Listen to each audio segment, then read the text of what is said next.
இது 3வது வருஷம் அந்த சர்ச் ஆரம்பித்து 3வது குட் ஃப்ரைடே இப்போ நடத்துகிறோம். ஹல்லேலூயா, ஸ்தோத்திர. கர்த்தர் நல்லவர். நம்ம ஆண்டவராகிய இயேசு கிறிஸ்து சிலுவையில் அடைந்த பாடுகள், அவர் மரித்ததன் மூலமாக நமக்கு கிடைக்கிற நன்மைகளை தான் நம்ம பார்க்க போகிறோம். ஹல்லேலூயா, ஸ்தோத்திர. Blessings we receive from the death of Jesus Christ. இயேசு கிறிஸ்து சிலுவையில் மரணம் அடைந்ததுனால நம்மளுக்கு கிடைத்த ஆசீர்வாதங்கள் அதான் நம்ம பார்க்க போகிறோம்.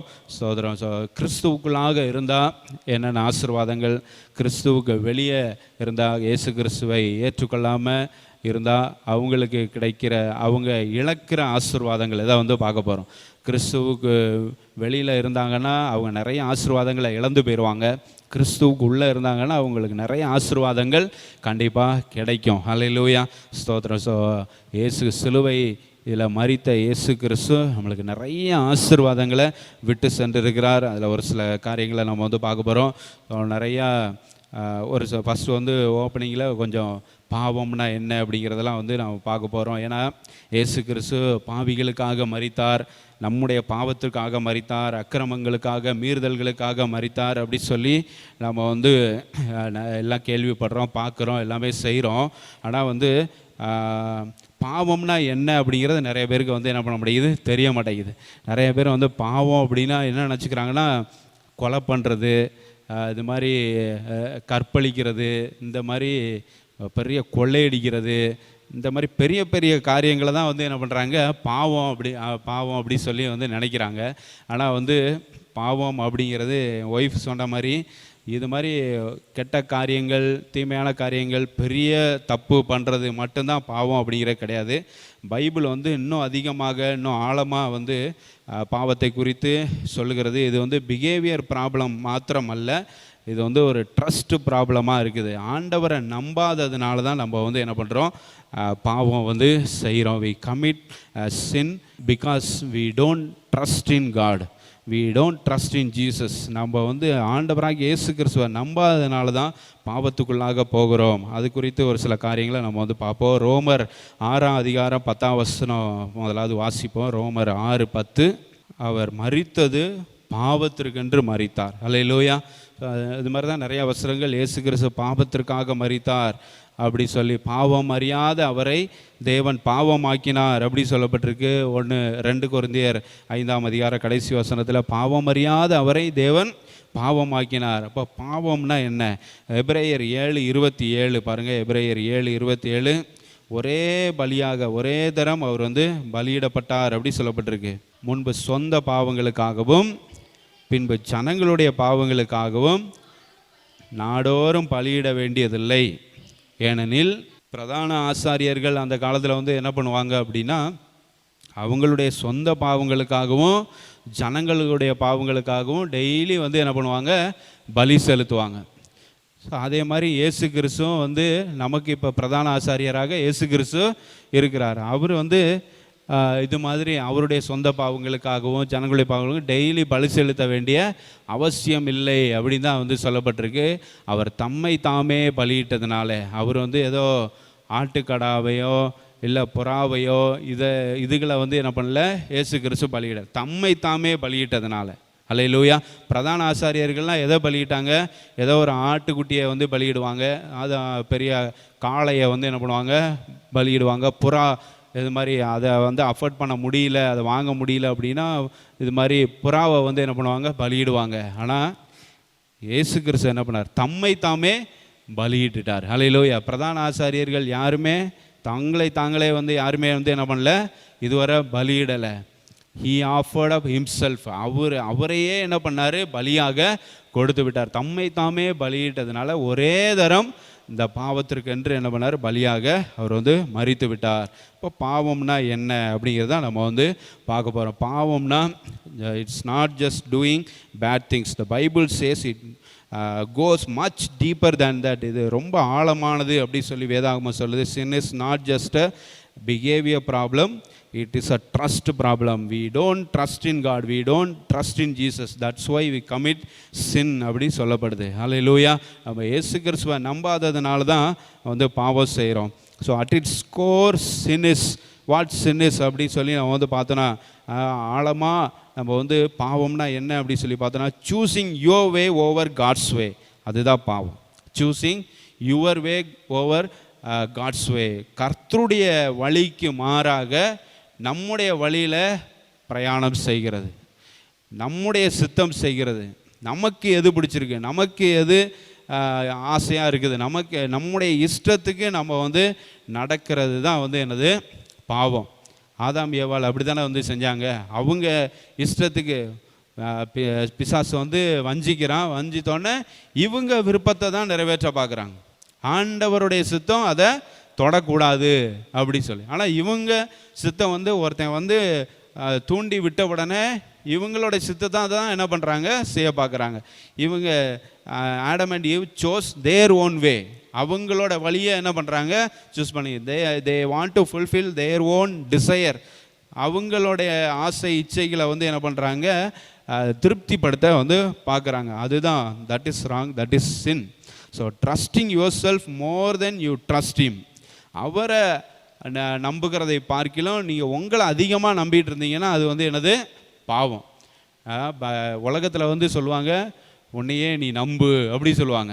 ஆனால் பைபிள் வந்து சொல்லுது உன்னை நீ நம்பாத, ஆண்டவரை நம்பு. ஹல்லேலூயா. கர்த்தரை நம்புகிறவனோ செழிப்பான் அப்படி சொல்லி வேதம் சொல்லுது. ஆனால் உலகத்தில் உன்னையே நீ நம்பு அப்படின்னு தான் வந்து மோட்டிவேட் பண்ணுவாங்க. ஆனால் பைபிள் சொல்லுது கர்த்தரை நீ நம்பு, those who trust in God will be prospered அப்படின்னு சொல்லி பைபிள் சேஸ். ஹல்லேலூயா. வேதாகமம் சொல்லுகிறத நம்ம வந்து பார்க்குறோம். ஸோ அதனால் ஆண்டவரை நம்புகிறத விட்டு நம்மை நாமே நம்பிக்கொண்டிருந்தோம்னா அதுவும் வந்து பாவம் தான். Putting yourself at the centre instead of God, கர்த்தரை மையமாக வைத்திருக்காமல் நம்முடைய வாழ்க்கையில் நம்மையே மையமாக வைத்து ஓடிக்கொண்டிருந்தோம்னா அது வந்து பாவம். இப்போ ஆதாம் ஏவாள் அவங்க தோட்டத்தில் கொண்டு விடும்பொழுது அவங்க வந்து என்ன பண்ணுறாங்க, அவங்களுக்கு மையமாக என்ன இருக்குது அதே தான் பார்க்க, அவங்களுடைய ஆசை இச்சை, அதை சாப்பிட்லாமா இதை சாப்பிட்லாமா அப்படின்ட்டு எல்லாத்தையும் சாப்பிட்டு வந்திருப்பாங்க. இதை தொடக்கூடாதுன்னு ஆண்டவர் சொல்லியிருக்கிறாரு. ஆனால் வந்து ஒருத்தன் வந்து அதை தொடறதுக்கு வந்து தூண்டி விடும் பொழுது அவங்கள தான் அவங்க மையமாக வச்சுருக்கிறாங்க. ஆண்டவரை மையமாக வச்சுருக்காதனால அந்த பாவத்தில் ஈஸியாக என்ன பண்ணிட்டாங்க, விழுந்துட்டாங்க. நம்ம எப்பொழுதும் ஆண்டவரை முன்னிறுத்தணும். ஹல்லேலூயா, ஸ்தோத்திரம். சங்கீதக்காரர் தாவீது வந்து அடிக்கடி சொல்லுவார், என் கண் முன்னே உம்மை நான் நிறுத்தி உள்ளேன் அப்படி சொல்லுவார். அதுதான் ஃபாதர் வந்து பாட்டாகவும் என்ன பண்ணுறாரு, பாடுறாரு. உண்மையே என் கண் முன்னே நிறுத்தி உள்ளேன் அப்படி சொல்லி என்ன பண்ணுறாரு, பாட்டாக பாடுகிறார். ஸோ ஆண்டவரை நம் முன்னால் நிறுத்துறதை விட்டுவிட்டு, ஆண்டவரை மையமாக வைக்கிறத விட்டுட்டு நம்மை நாமே மையமாக வைத்திருந்தோம்னா அப்போ நம்ம பாவம் செய்கிறவர்களாக மாறிவிடுவோம். So it's not just what you do, நம்ம செய்கிறது நிறைய காரியங்கள் நம்ம செய்கிறது பாவமாக இருக்கலாம். ஆனால் அது மாத்திரமல்ல, it is who you are trusting, அதுவும் it matters. Hallelujah. Who you are trusting, பாவம் அப்படிங்கிறது வந்து யாரை நீங்கள் நம்புறது அதை பொறுத்தும் இருக்குது. இவங்க ஈஸியாக சர்ப்பத்தை வந்து என்ன பண்ணிட்டாங்க, நம்பிட்டாங்க. ஆதாம் ஏவாள் they easily trusted in the serpent, so that's why they moved away from the presence of God. அப்போ ஈஸியாக வந்து சர்பண்ட் வந்து என்ன பண்ணிருச்சு, அந்த சர்ப்பம் வந்து அவங்கள வழி விலக செய்து விட்டது. ஈஸியாக சர்ப்பத்தை நம்ப ஆரம்பிச்சிட்டாங்க. சர்ப்பம் சொன்னதை என்ன பண்ணுறாங்க, நம்ப ஆரம்பிச்சிட்டாங்க. இப்போவும் நிறையா மக்கள் வந்து உலகம் சொல்கிறத வந்து என்ன பண்ணுறாங்க, நம்புகிறாங்க. மீடியாவில், சோசியல் மீடியாவில் சொல்லப்படுகிறதெல்லாம் வந்து என்ன பண்ணுறாங்க, நம்புகிறாங்க. வாட்ஸ்அப்பில் தேவையில்லாமல் நிறைய செய்தி, ராங் இன்ஃபர்மேஷன்லாம் நிறையா ஷேர் பண்ணுவாங்க. அதையே என்ன பண்ணுறாங்க, நம்புகிறாங்க. இப்படி எதை நம்புகிறோம் எதை நம்பக்கூடாது அப்படின்னு தெரியாமல் என்ன பண்ணுறாங்க, ஜனங்கள் ஓடிக்கொண்டிருக்கிறாங்க.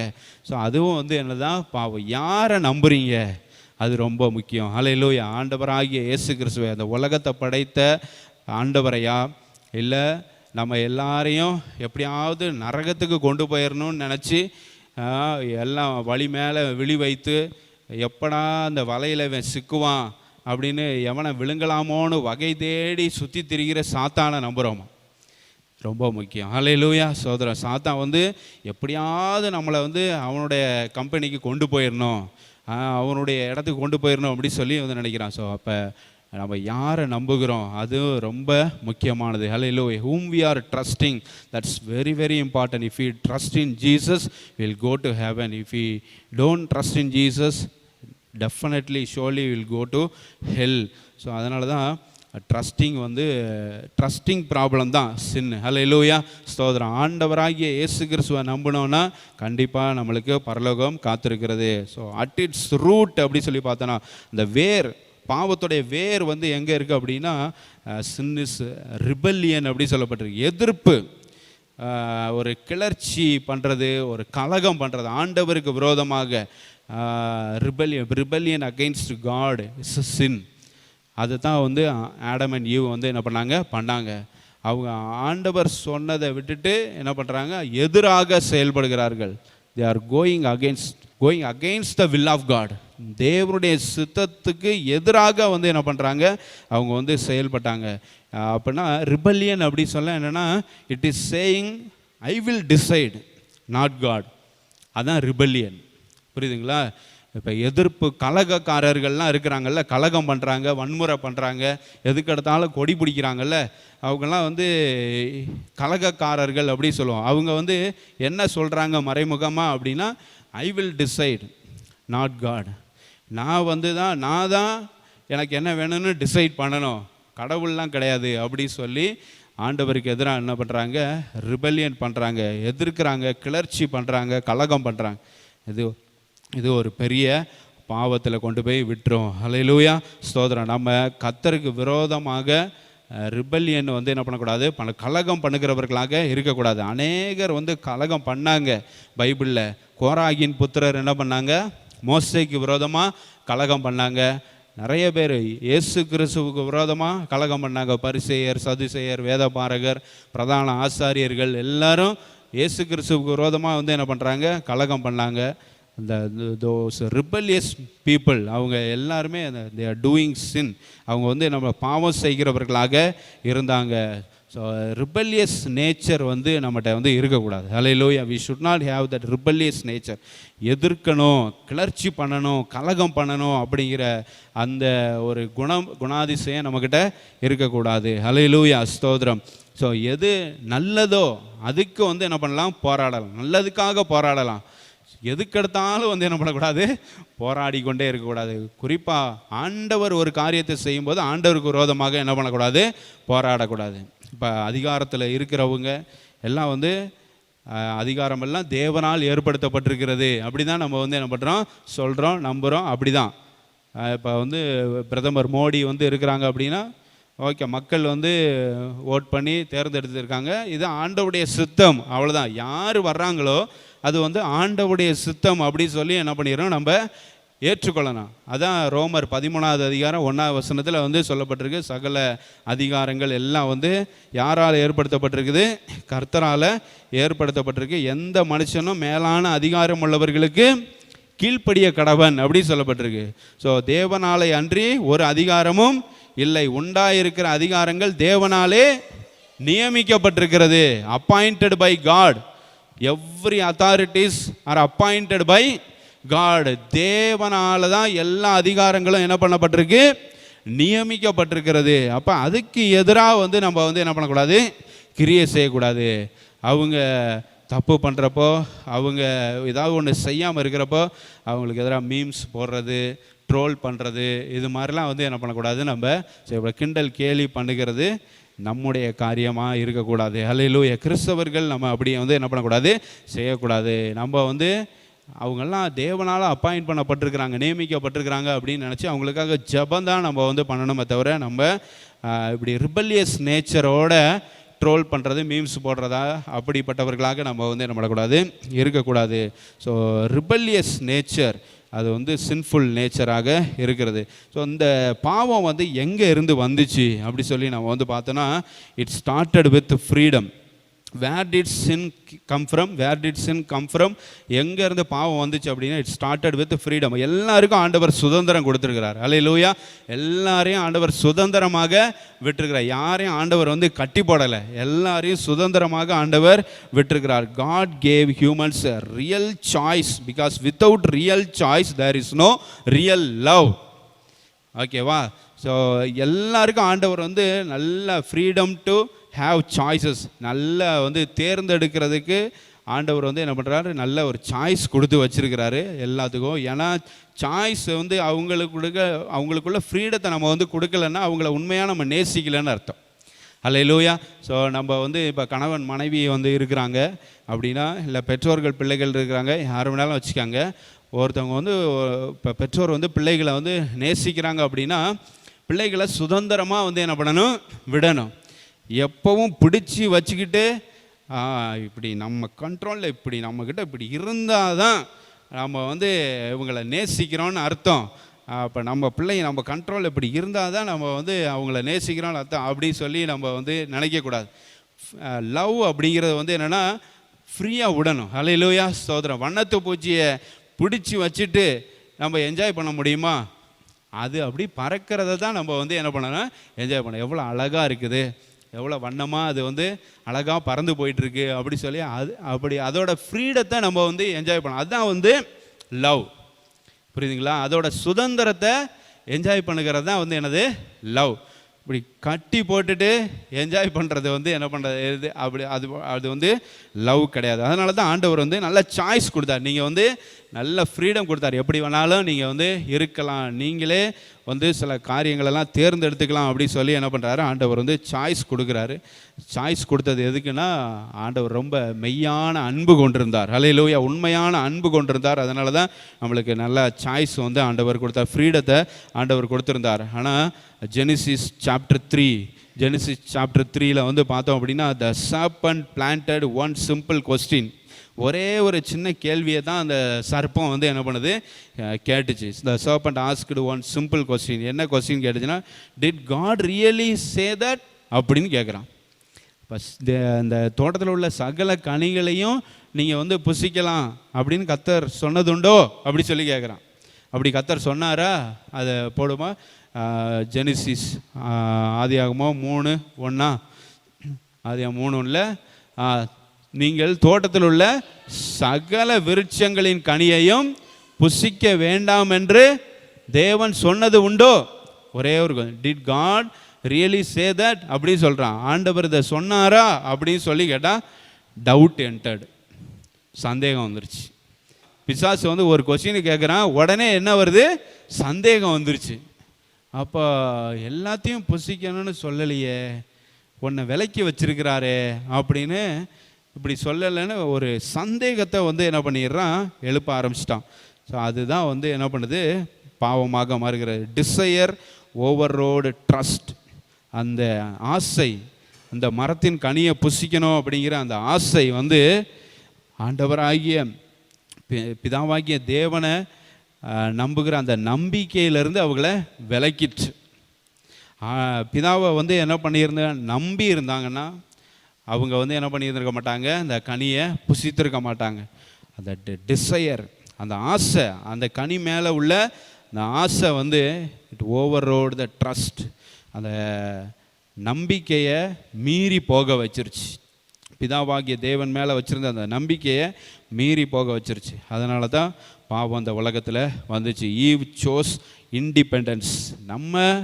அவன் அதுக்கப்புறம் வந்து சொல்கிறான், நீங்கள் வந்து இந்த கனியை வந்து புசிச்சிங்க அப்படின்னா நீங்கள் வந்து தேவர்களை போல ஆவீர்கள், நன்மை தீமை என்னன்னு உங்களுக்கே தெரியும், you know what is good and what is evil, you know everything அப்படின்னு சொல்லி you will become like gods அப்படின்னு சொன்னோன்னே என்ன பண்ணா, அவள் வந்து ஈவ் சோஸ் இண்டிபெண்டன்ஸ். அப்படின்னா நம்மளுக்கு நன்மை தீமை தெரியும், எல்லாமே நம்ம எல்லாம் சுதந்திரமாயிடுவோம், எல்லாமே நமக்கு தெரிய ஆரம்பிச்சிடுமா. ஓகே, அப்போ நம்ம இண்டிபெண்ட்டாக என்ன வேணாலும் செய்யலாம் அப்படின்னு சொல்லி அந்த இண்டிபெண்டன்ஸை சோஸ் பண்ணா, தேர்ந்தெடுத்தா. The first sin was never about the fruit. அந்த கனி அதை வைத்து அந்த பாவம் தோன்றவில்லை. It was about one dangerous thought. என்ன அந்த சிந்தனை, அபாயகரமான ஒரு சிந்தனை மூலமாக தான் பாவம் உள்ள வருது. என்ன அப்படின்னா, God is holding something back from me. எதையோ ஒன்று கர்த்தர் எனக்கு மறைக்கிறார். இந்த கனியை ஏன் சாப்பிடக்கூடாதுன்னு சொன்னார், ஏதோ ஒன்று ஆண்டவர் என்கிட்ட இருந்து மறைக்கிறார், ஏதோ ஒன்று ஆண்டவர் என்கிட்ட இருந்து விளக்குறார். God is holding back something from me. ஏதோ என்கிட்ட இருந்து என்ன பண்ணுறாரு, மறைக்கிறாரே அப்படி சொல்லி சந்தேகம் வந்துருச்சு, பாவம் உள்ளே வந்துருச்சு. அந்த டிசையர் அதிகமாகுது, அந்த ஆசை இச்சை அதிகமாகுது. அதை கனியை புசித்து விட்டாள். ஸ்தோத்திரம், கர்த்தர் நல்லவர். ஸோ பாவம் வந்து எப்படியெல்லாம் பாவம் வருது, நம்மளுடைய வழியை நம்ம சூஸ் பண்ணோம் அப்படின்னா அதுதான் பாவம். ஆண்டவரை நம்பாமல் நம்மை நாமே நம்பணும் அப்படின்னா அது பாவம். சரிங்களா? ஸோ அப்போ ரிபல்லியஸ் நேச்சரோடு இருந்தோம் அப்படின்னா அது பாவம். நான் டிசைட் பண்ணுவேன், ஆண்டவருக்கு எந்த ஒரு சாய்ஸும் நான் கொடுக்க மாட்டேன், எல்லாம் நான் டிசைட் பண்ணிக்குவேன். My life my rules, my life my decision, எப்படிலாம் என்ன பண்ணுவாங்க சொல்லுவாங்க. நிறையா காலேஜ் பசங்களுக்கு இதுதான் பெரிய ஸ்டேட்டஸாகவே இருக்கும். மை லைஃப் மை ரூல்ஸ், எல்லாம் என்னோட வாழ்க்கை என்னோட ரூல்ஸ் தான், யாரும் உள்ளே இன்டர்ஃபியர் ஆகக்கூடாது அப்படின்னு சொல்லிட்டு நான் என் இஷ்டத்துக்கு தான் போவேன்னு சொன்னால் அப்புறம் போக வேண்டியதுதான்.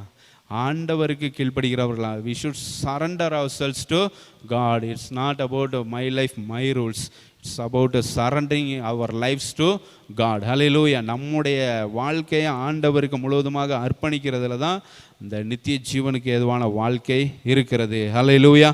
ஸ்தோத்திரம், கர்த்தர் நல்லவர். The root of sin, what is the root of sin? root of sin என்னன்னா I know better than God அப்படிங்கிற thought. That thought, I know better than God, கர்த்தரை விட எனக்கு நிறையா தெரியும். ஆண்டவர் எனக்கு ஆண்டவர் குறிப்பாக நம்ம சொல்லணும்னா நம்மளை பற்றி நமக்கு தெரிந்ததை விட கர்த்தருக்கு தான் அதிகமாக தெரியும். ஏன்னா நம்ம படைத்தவர் அவர், இந்த மனுக்குலத்தை படைத்தவரே அவர் தான்.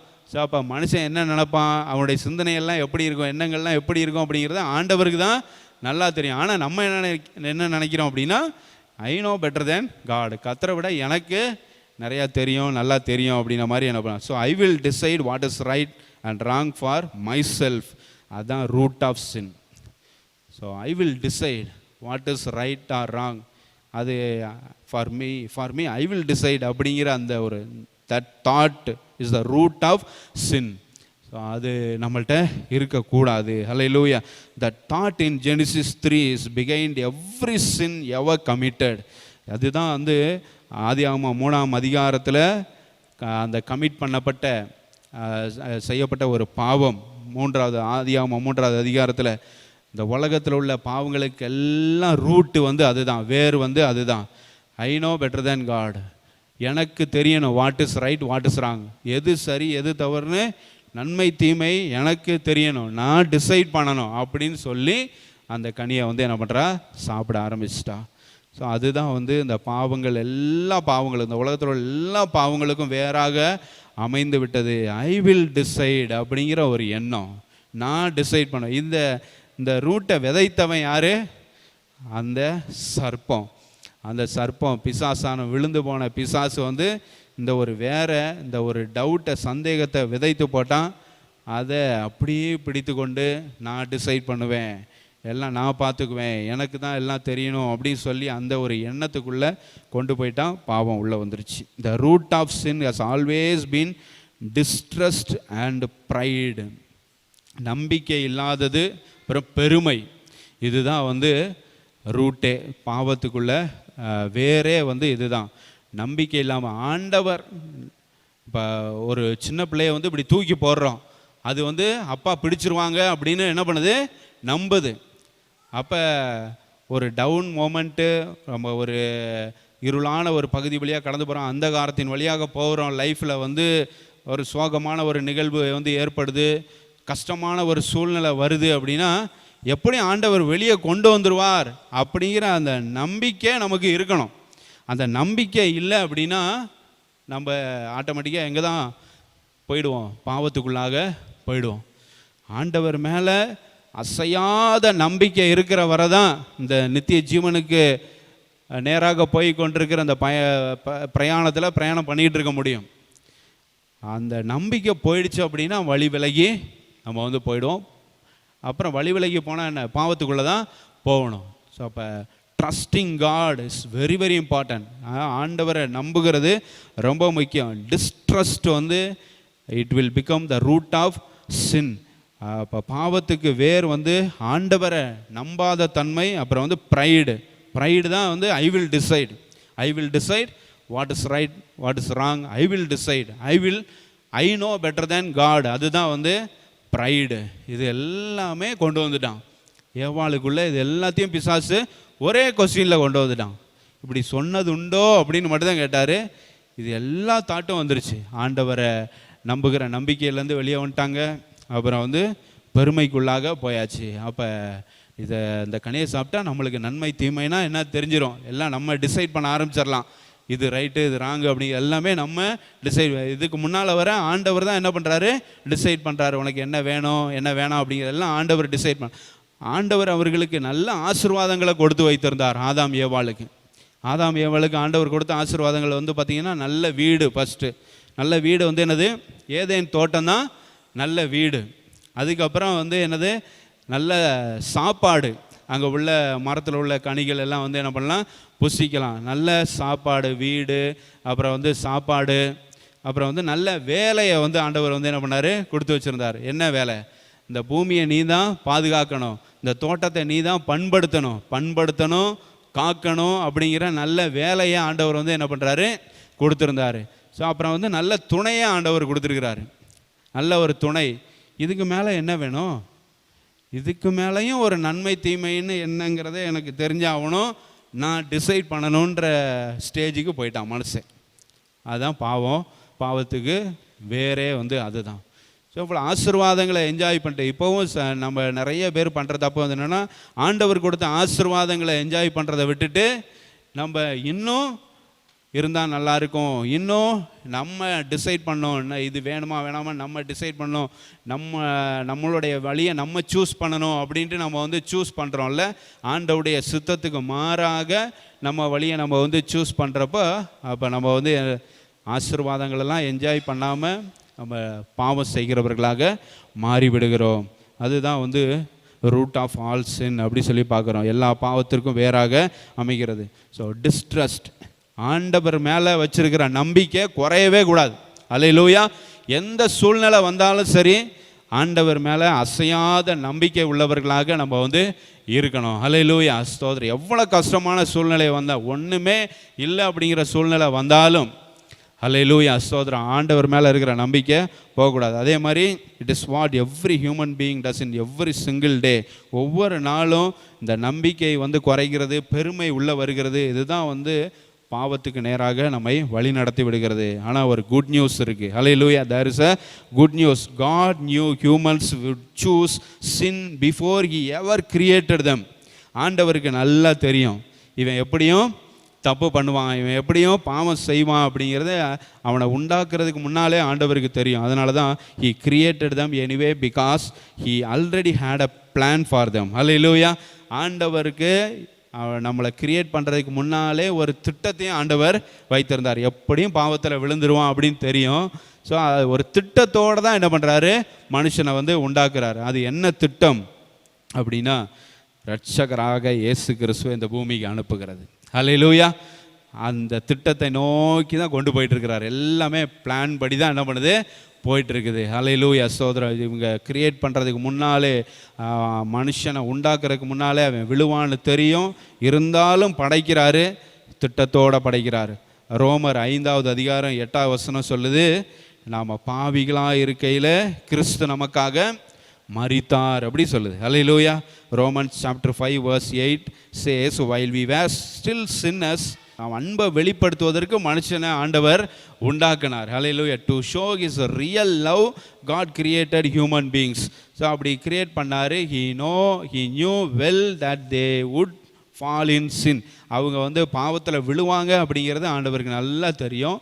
So anyway he created them because he had a good plan with a good news. நல்ல செய்தியோட ஒரு நல்ல திட்டம் ஆண்டவர் வைத்திருந்தார். அது என்னென்னா, that is to send Jesus Christ to die for our since. ஹல்லேலூயா. நம்முடைய பாவங்களுக்காக மரிப்பதற்காக ஒரு இரட்சகரை அனுப்பணும் அப்படிங்கிற ஒரு திட்டத்தோடு தான் இதெல்லாம் நடக்கட்டும் அப்படி சொல்லி ஆண்டவர் அப்படி விட்டுட்டார். ஹல்லேலூயா, ஸ்தோத்திரம். அப்போ வந்து sin entered through one man's choice. ஒரு மனுஷன் தவறான ஒரு தவறாக தேர்ந்தெடுத்ததுனால பாவம் வந்து என்ன பண்ணிருச்சு, உள்ளே வந்துருச்சு. But salvation entered through one man's sacrifice. Hallelujah. So ரெட்ஷிப்பு எப்படி வருது, ஒரு மனுஷருடைய தியாகத்தினால. ஹல்லேலூயா. ஸோ ஒரு மனுஷருடைய பலியினால் ரட்சிப்பு இந்த பூமிக்குள்ளே வருகிறது. அந்த ரட்சிப்பு வருவதற்கு காரணமானவர் இயேசு கிறிஸ்து. ஹல்லேலூயா, ஸ்தோத்திரம். இயேசு கிறிஸ்து இந்த பூமிக்கு வந்தார், ரட்சிப்போ கூடவே வந்துருச்சு. ஹல்லேலூயா, ஸ்தோத்திரம். அவர் மூலமாக ரட்சிப்பு வந்தது. ஸ்தோத்திரம். இப்போ யாரெல்லாம் இயேசு கிறிஸ்துவுக்கு உள்ளே இருக்கிறாங்க அவங்க எல்லாருக்கும் ஆண்டவர் நிறைய ஆசீர்வாதங்களை கொடுக்குறார். யாரெல்லாம் இயேசு கிறிஸ்துவுக்கு வெளியே இருக்கிறாங்களோ அவங்க நிறைய ஆசீர்வாதங்களை இழந்து போகிறவர்களாக தான் இருக்கிறாங்க. அதை நம்ம கான்ட்ராஸ்டாக நம்ம பார்க்க போகிறோம். So out side of Christ, inside of Christ. So out side of Christ யாரெல்லாம் கிறிஸ்துவுக்கு வெளியே இருக்கிறாங்களோ அவங்க இழக்கிற ஆசீர்வாதங்களை முதல்ல நம்ம பார்த்துருவோம். அவங்க இழக்கிற ஆசீர்வாதங்களில் முதல்ல என்னென்னா அவங்க பாவத்துக்குள்ளே தான் இருப்பாங்க. கிறிஸ்துவுக்கு வெளியே இருக்காங்க. Those who are out side of Christ, கிறிஸ்துவுக்கு வெளியே இருக்கிறவங்க எதில் தான் இருப்பாங்க? பாவத்துக்குள்ளே தான் என்ன பண்ணுவாங்க? அவங்க இருப்பாங்க. They lost in sin. Romans 3:23, ரோமர் 3:23 பார்த்தீங்கன்னா எல்லாரும் பாவம் செய்து தேவ மகிமை அற்றவர்களாகி அப்படி சொல்வார். எல்லாரும் பாவத்துக்குள்ளே இருக்கிறாங்கல்ல, அதிலே தான் எல்லாரும் இருப்பாங்க. யாரெல்லாம் இயேசு கிறிஸ்துவ சொந்த இரட்சகராக ஏற்றுக்கொள்ளவில்லையோ அவங்க எல்லாரும் தேவ மகிமையற்றவர்களாக இருக்கிறாங்க, பாவம் செய்கிறவர்களாகத்தான் இருக்கிறாங்க. ஸோ இதுதான் அவுட் சைட் ஆஃப் கிரைஸ்டில் இருக்கிறவங்களோட situation. So those who are being out side of Christ, their situation is like this. அவங்களோட சூழ்நிலை இதுதான். ஜெனிசிஸ் சாப்டர் 3:7 பாருங்கள். ஆதியாகமம் 3:7. அவங்க கிறிஸ்துவுக்கு வெளியே போயிட்டாங்க, கர்த்தருக்கு வெளியே போயிட்டாங்க. இப்போ ஆதாம் ஏவாளும் பாவம் செய்ததுனால கர்த்தருக்கு வெளியே போனதுனால அவங்க நிர்வாணிகள்னு அவங்களுக்கு என்ன பண்ணுது தெரிய வருகிறத நம்ம பார்க்குறோம். அப்போ கிறிஸ்துவுக்கு வெளியே போயிட்டாங்கன்னா தேவ மகிமை அவர்களை விட்டு போயிடும். அதான் எல்லாரும் பாவம் செய்து தேவ மகிமை அற்றவர்களாகி அப்படி சொல்லப்பட்டிருக்கு. ரோமர் 3:23. எல்லாரும் பாவம் செய்து தேவ மகிமை அற்றவர்கள் ஆயிட்டாங்க. அது எங்கே நடந்துச்சு? ஆதியாகமம் 3:7 நடந்துச்சு. தேவனுடைய பிரசன்னத்தை விட்டு, தேவனுடைய மகிமையை விட்டு வெளியே போயிட்டாங்க. So they feel themselves naked because they went out of the presence of God. So out side of கிரைஸ்டில் உள்ளவங்களுக்கு இதுதான் ஃபஸ்ட்டு சிச்சுவேஷன். அவங்க இன்னும் பாவத்தில் தான் இருக்கிறாங்க. ரெண்டாவது, அவங்க they are separated from God. Secondly, they are separated from God. தேவனிடத்திலிருந்து பிரிந்து காணப்படுவாங்க. யாரெல்லாம் கிறிஸ்துவை ஏற்றுக்கொள்ளவில்லையோ, சிலுவையில் மரித்த இயேசு கிறிஸ்துவை யாரெல்லாம் ஏற்றுக்கொள்ளவில்லையோ அவங்க தேவனிடத்திலிருந்து பிரிந்தவர்களாக தான் என்ன பண்ணுவாங்க? இருப்பாங்க. ஏசாயா 59:2 பாருங்கள். ஐசாயா சாப்டர் 59:2 உங்களுக்கு மறைக்குது. எது பிரிவினை உண்டாக்குது? எது ஆண்டவருடைய முகத்தை மறைக்குது? நம்முடைய அக்கிரமம் தான், நம்முடைய பாவம் தான். அப்போ இயேசு கிறிஸ்துவை சொந்த இரட்சகராக ஏற்றுக்கொள்ளலைன்னா இந்த பிரிவினை இன்னும் அந்த பிரிவினையில் தான் அவங்க இருக்கிறாங்க, இந்த செப்பரேஷனில் தான் அவங்க இன்னும் இருக்கிறாங்கன்னு அப்படி அர்த்தம். அல்லேலூயா. ஸோ அப்போ ஏன் எல்லாரும் இயேசு கிறிஸ்துவை ஏற்றுக்கொள்ளணும் அப்படி சொல்லி ஏன் சொல்கிறோம்? இந்த பிரிவினை அவர்களை விட்டு நீங்க வேண்டும், அவர்கள் தேவனோட ஒப்புரவாகணும், தேவனோட சேரணும், இணையணும் அப்படி சொல்லி நம்ம விரும்புகிறோம். அதனால தான் எல்லாம் இயேசு கிறிஸ்துவை ஏற்றுக்கொள்ளுங்க, ஆண்டவர் உங்களை நேசிக்கிறார், இயேசு உங்களை நேசிக்கிறார் அப்படின்னு சுவிசேஷம் சொல்லப்படுகிறது. அதை யாரெல்லாம் ஏற்றுக்கொள்ளவில்லையோ அவர்கள் they are separated from God. தேவனை விட்டு பிரிந்து தான் காணப்படுறாங்க. எரேமியா 5:25 பாருங்கள். எரேமியா 5:25 நமக்கு நன்மையை வர ஒட்டாது இருக்கிறது. Jeremiah chapter 5:25 it's all sins. அதுதான் it's the stumbling block for the blessings we deserve to have. நம்மளுக்கு வரக்கூடிய பாவங்களை நமக்கு வர ஒட்டாமல் இருக்கிறது இட்ஸ் அவர் சின்ஸ். நம்மளுடைய பாவங்கள் தான் அது காரணமாக இருக்கிறது. உங்கள் அக்கிரமங்கள் இவைகளை விலக்குது. இவைகள் அப்படி சொல்லி எவைகள் அப்படின்னா முந்தின வசனத்தில் போடப்பட்டிருக்கு, அந்தந்த பருவத்திலே எங்களுக்கு மழையையும் முன்மாரியையும் பின்மாரியையும் கொடுத்து அறுப்புக்கு நியமித்த வாரங்களை எங்களுக்கு தற்காக்கிற எங்கள் தேவனாகிய கர்த்தருக்கு பயந்திருப்போம் அப்படின்னு அவங்க இருதயத்தில் சொல்லுகிறதில்லை. அப்போ அந்தந்த பருவத்தில் மழை முன்மாரி பின்மாரி எல்லாம் பெய்யணும். இது எல்லாம் நம்மளை விட்டு விலக்கிறது எது? நம்முடைய அக்கிரமங்கள்னு சொல்லப்பட்டிருக்கு. அந்தந்த காலத்தில் ஏன் மழை பெய்ய மாட்டேங்குது, அந்தந்த காலத்தில் ஏன் முன்மாரி இல்லை பின்மாரி இல்லை அப்படின்னா உங்கள் அக்கிரமங்களே இவைகளை உங்களை விட்டு விலக்குகிறது. இப்போ பூமியில் எவ்வளோ பேர் ஆண்டவராக இயேசு கிறிஸ்துவை ஏற்றுக்கொள்ளாமல் இருக்கிறாங்க. அப்போ எவ்வளோ பேர் அக்கிரமம் செய்கிறவர்களாக இருக்கிறாங்க, எவ்வளோ பேர் பாவம் செய்கிறவர்களாக இருக்காங்க. அதனால தான் அந்தந்த பருவத்தில் என்ன பண்ண மாட்டேங்குது, மழை வர மாட்டேங்குது, முன்மாறி பின்மாறி பெய்கிறது இல்லை. வசனம் எவ்வளோ தெளிவாக அதை நம்மளுக்கு எடுத்து காண்பிக்கிறது. அல்லேலூயா, ஸ்தோத்திரம். அப்போ அதனால தான் எல்லாரும் இயேசுவை ஏற்றுக்கொள்ளணும், எல்லாரும் கிறிஸ்துவுக்குள்ளே வரணும் அப்படி சொல்லி விரும்புகிறோம். எல்லாரும் கிறிஸ்துவுக்குள்ளே வந்துட்டாங்கன்னா, எல்லாரையும் கிறிஸ்துவ ஆளுகை செய்கிறவராக இருந்துட்டாங்கன்னா கரெக்டாக அந்தந்த பருவத்தில் மழை முன்மாறி பின்மாறி செழிப்பு எல்லாம் உண்டாயிரும். அல்லேலூயா. இப்போ எதுக்காக நம்ம அந்த சுவிசேஷத்தை சொல்கிறோம், எல்லாரும் இயேசு கிறிஸ்துவை எல்லாரும் ஏற்றுக்கொள்ளுங்க அப்படின்னு சொல்கிறதுடைய ரகசியம் இதுதான். அதுக்கப்புறம் யாரெல்லாம் வந்து அவுட் சைட் ஆஃப் கிரைஸ்டில் இருக்கிறாங்க, யாரெல்லாம் வந்து கிறிஸ்துக்கு வெளியே இருக்கிறாங்க, கிறிஸ்துவை ஏற்றுக்கொள்ளலை, அவங்களுக்கு there will be no hope for them. அவங்களுக்கு நம்பிக்கையே கிடையாது. நம்பிக்கை இல்லாதவர்களாக தான் அவங்க இருப்பாங்க. எபிசியன்ஸ் சாப்டர் 2 verse 12, எபேசியர் 2:12 பாருங்கள். அவங்களுக்கு நம்பிக்கை இருக்காது. எபேசியர் 2:12 நினைத்து கொள்ளுங்கள். அப்போ கிறிஸ்துவை சேராதவர்கள், ஃபஸ்ட்டு லைனில் சொல்லப்பட்டு கிறிஸ்துவை சேராதவர்கள் நம்பிக்கை இல்லாதவர்களாக இருக்கிறாங்க. அல்லேலூயா. கிறிஸ்துவை சேராதவர்கள் எப்படி இருக்கிறாங்க, நம்பிக்கை இல்லாதவர்களாக இருக்கிறாங்க அப்படின்னு தெளிவாக சொல்லப்பட்டிருக்கு. 1 தெசலோனிக்கேயர் 4:13 இப்படி நம்பிக்கை இல்லாமல் இருக்கக்கூடாதுன்னு அப்போஸ்தலனாகிய பவுல் சொல்லுகிறாரு. அப்படி நம்பிக்கை இல்லாதவர்களாக நீங்கள் இருக்கக்கூடாது அப்படி சொல்லி என்ன பண்ணுறாரு, அப்போஸ்தலனாகிய பவுல் சொல்கிறார். அங்கே வந்து கிறிஸ்துவை சேராதவர்கள் நம்பிக்கை இல்லாதவர்கள் அப்படின்னு சொன்னார் எபேசியர் 2:12. இங்கே 1 தெசலோனிக்கேயர் 4:13 தெளிவாக என்ன சொல்கிறாரு, நீங்கள் நம்பிக்கை அற்றவர்களாக இருக்கக்கூடாது, நம்பிக்கை அற்றவர்களான மற்றவர்களைப் போல என்ன பண்ணக்கூடாது, துக்கித்து அறிவில்லாமல் இருக்க எனக்கு மனசு இல்லைன்னு சொல்கிறாரு. ஸோ எல்லோரும் நம்பிக்கை உள்ளவர்களாக மாறணும் அப்படின்னா கிறிஸ்துவுக்குள்ளே வந்தால் தான். அல்லேலூயா. சோதர கிறிஸ்து தான் நம்பிக்கையின் காரணராக இருக்கிறார். அல்லேலூயா. சோதர நம்முடைய நம்பிக்கையின் காரணர் யார், இயேசு கிறிஸ்து. சோதர நம்முடைய ஆலயத்துக்கு பேர் புது நம்பிக்கை ஆராதனை மையம். நம்பிக்கையின் காரணர் இயேசு கிறிஸ்து. அடுத்ததாக கிறிஸ்துவுக்குள்ளே ஒருத்தர் இல்லை அப்படின்னா, கிறிஸ்துவை ஒருத்தர் ஏற்றுக்கொள்ளவில்லை, சிலுவையில் மரித்த கிறிஸ்துவை ஒருத்தர் ஏற்றுக்கொள்ளவில்லைன்னா அவர் இன்னும் ஸ்பிரிச்சுவல் டார்க்னஸில் தான் இருக்காருன்னு அர்த்தம். ஆவிக்குரிய அந்த காலத்தில் தான் இன்னும் என்ன பண்ணுறாங்க, இன்னும் இருளில் தான் இருக்கிறாங்க. கொலோசியர் 1:13, கொலோசியர் சாப்டர் 1 verse 13, கொலோசியர் 1:13 they are still in spiritual darkness. இருளின் அந்தகாரத்து நின்று நம்மை விடுதலையாக்கி உட்படுத்தினவருமாயிருக்கிற பிதாவை ஸ்தோத்திரிக்கிறோம். இந்த விடுதலையாக்கினவரை ஏற்றுக்கொள்ளவில்லை அப்படின்னா இன்னும் இருளின் அதிகாரத்தில் தான் நம்ம இருக்கிறோம். ஸோ ஏன் ஜனங்கள் ரட்சிக்கப்படணும் அப்படின்னு சொன்னால் அவங்க இருளின் அதிகாரத்திலேருந்து விடுதலை ஆகணும்னு நம்ம வந்து விருப்பப்படுறோம். அல்லேலூயா, ஸ்தோத்திரம். அதனால தான் நம்ம காஸ்பல் ஆஃப் கிரைஸ்ட்டை ஷேர் பண்ணுறோம். அல்லேலூயா, கிறிஸ்துவின் நற்செய்தியை நம்ம வந்து அறிவிக்கிறோம். They should not be in darkness. அவங்க இருளுக்குள்ளே இருக்கக்கூடாது, இருளின் அதிகாரத்தில் இருக்கக்கூடாது. ஆனால் இன்னும் இயேசு கிறிஸ்துவை ஏற்றுக்கொள்ளாமல் பல்லாயிரக்கணக்கான கோடிக்கணக்கான மக்கள் வந்து என்ன பண்ணுறாங்க, இந்த உலகத்தில் வந்து இருக்கிறாங்க. They R in spiritual darkness. இன்னும் இருளின் அதிகாரத்தில் தான் வந்து என்ன பண்ணுறாங்க, இருக்கிறாங்க. 2 கொரிந்தியர் 4வது அதிகாரம் 4-6 வசனங்களை வந்து பார்த்தீங்கன்னா அதில் இந்த பிரபஞ்சத்தின் தேவனானவன் தான் அவங்களுடைய மனதை குருடாக்கி வச்சுருக்கிறான், இப்படி இருளடைய வச்சிருக்கிறான் அப்படின்னு தெளிவாக அப்போஸ்தலனாகிய பவுல் சொல்கிறார். 2 கொரிந்தியர் 4:4 தேவனுடைய சாயலாக இருக்கிற கிறிஸ்துவின் மகிமையான சுவிசேஷத்தின் ஒளி அவிசுவாசிகளாகிய அவர்களுக்கு பிரகாசமாய் இராதபடிக்கு இப்பிரபஞ்சத்தின் தேவனானவன் அவர்களுடைய மனதை குருடாக்கினான்.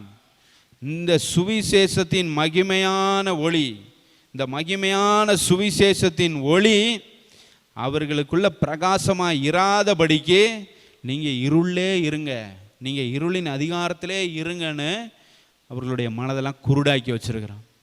அதனால தான் நிறைய பேர் பிசாசு மனதை குருடாக்கி வச்சுருக்கிறதுனால தான் நிறைய பேர் இந்த சுவிசேஷத்தை ஏற்றுக்கொள்கிறதே இல்லை. நம்ம சுவிசேஷம்லாம் ஆண்டவர் உங்களுடைய வாழ்க்கையை வெளிச்சமாக்குவார், நீங்கள் பிரகாசமாயிருவீங்க, ஆண்டவர் தம்முடைய முகத்தின் ஒளியை உங்கள் மேலே பிரகாசிக்க பண்ணுவார் அப்படின்னா அதெல்லாம் அதான் ஏற்கனவே குருடாக்கி வச்சுருக்கான பிசாசு. அதுலேருந்து வெளியில் வர மனசே இல்லை. அப்படி தான் வந்து என்ன பண்ணுறாங்க இருக்கிறாங்க. 6வது வசனத்தை வந்து பார்த்தீங்கன்னா, இருளிலிருந்து வெளிச்சத்தை பிரகாசிக்க சொன்ன தேவன் இயேசு கிறிஸ்துவின் முகத்திலுள்ள தமது மகிமையின் அறிவாகிய ஒளியை தோன்ற பண்ணும் பொருட்டாக எங்கள் இருதயங்களிலே பிரகாசித்தார். அல்லேலூயா. இருளிலிருந்து வெளிச்சத்தை பிரகாசிக்க சொன்ன தேவனை நம்புங்க அப்படின்னு நம்ம சுவிசேஷம் சொல்கிறோம். அல்லேலூயா. அவர் தான் இருளிலிருந்து நம்மளை வெளிச்சத்துக்கு கொண்டு வர முடியும். So out side of Christ, கிறிஸ்துவுக்கு வெளியே ஒருத்தவங்க இருக்கிறாங்க அப்படின்னா அவங்க இன்னும் இருளின் அதிகாரத்தில் தான் இருக்கிறாங்க, பிசாசின் அதிகாரத்தில் தான் இருக்கிறாங்க. அவங்க அதிலிருந்து வெளியே வரணும், விடுதலை ஆகணும் அப்படி சொல்லி தான் நம்ம சுவிசேஷம் அறிவிக்கிறோம். அடுத்தது அவுட் சைட் ஆஃப் கிரைஸ்ட், கிறிஸ்துவுக்கு வெளியே இருக்கிறவங்க, கிறிஸ்துவை ஏற்றுக்கொள்ளாதவங்களுக்கு தேர் இஸ் நோ ஃபர்கிவ்னஸ், அவங்களுக்கு மன்னிப்பே கிடையாது.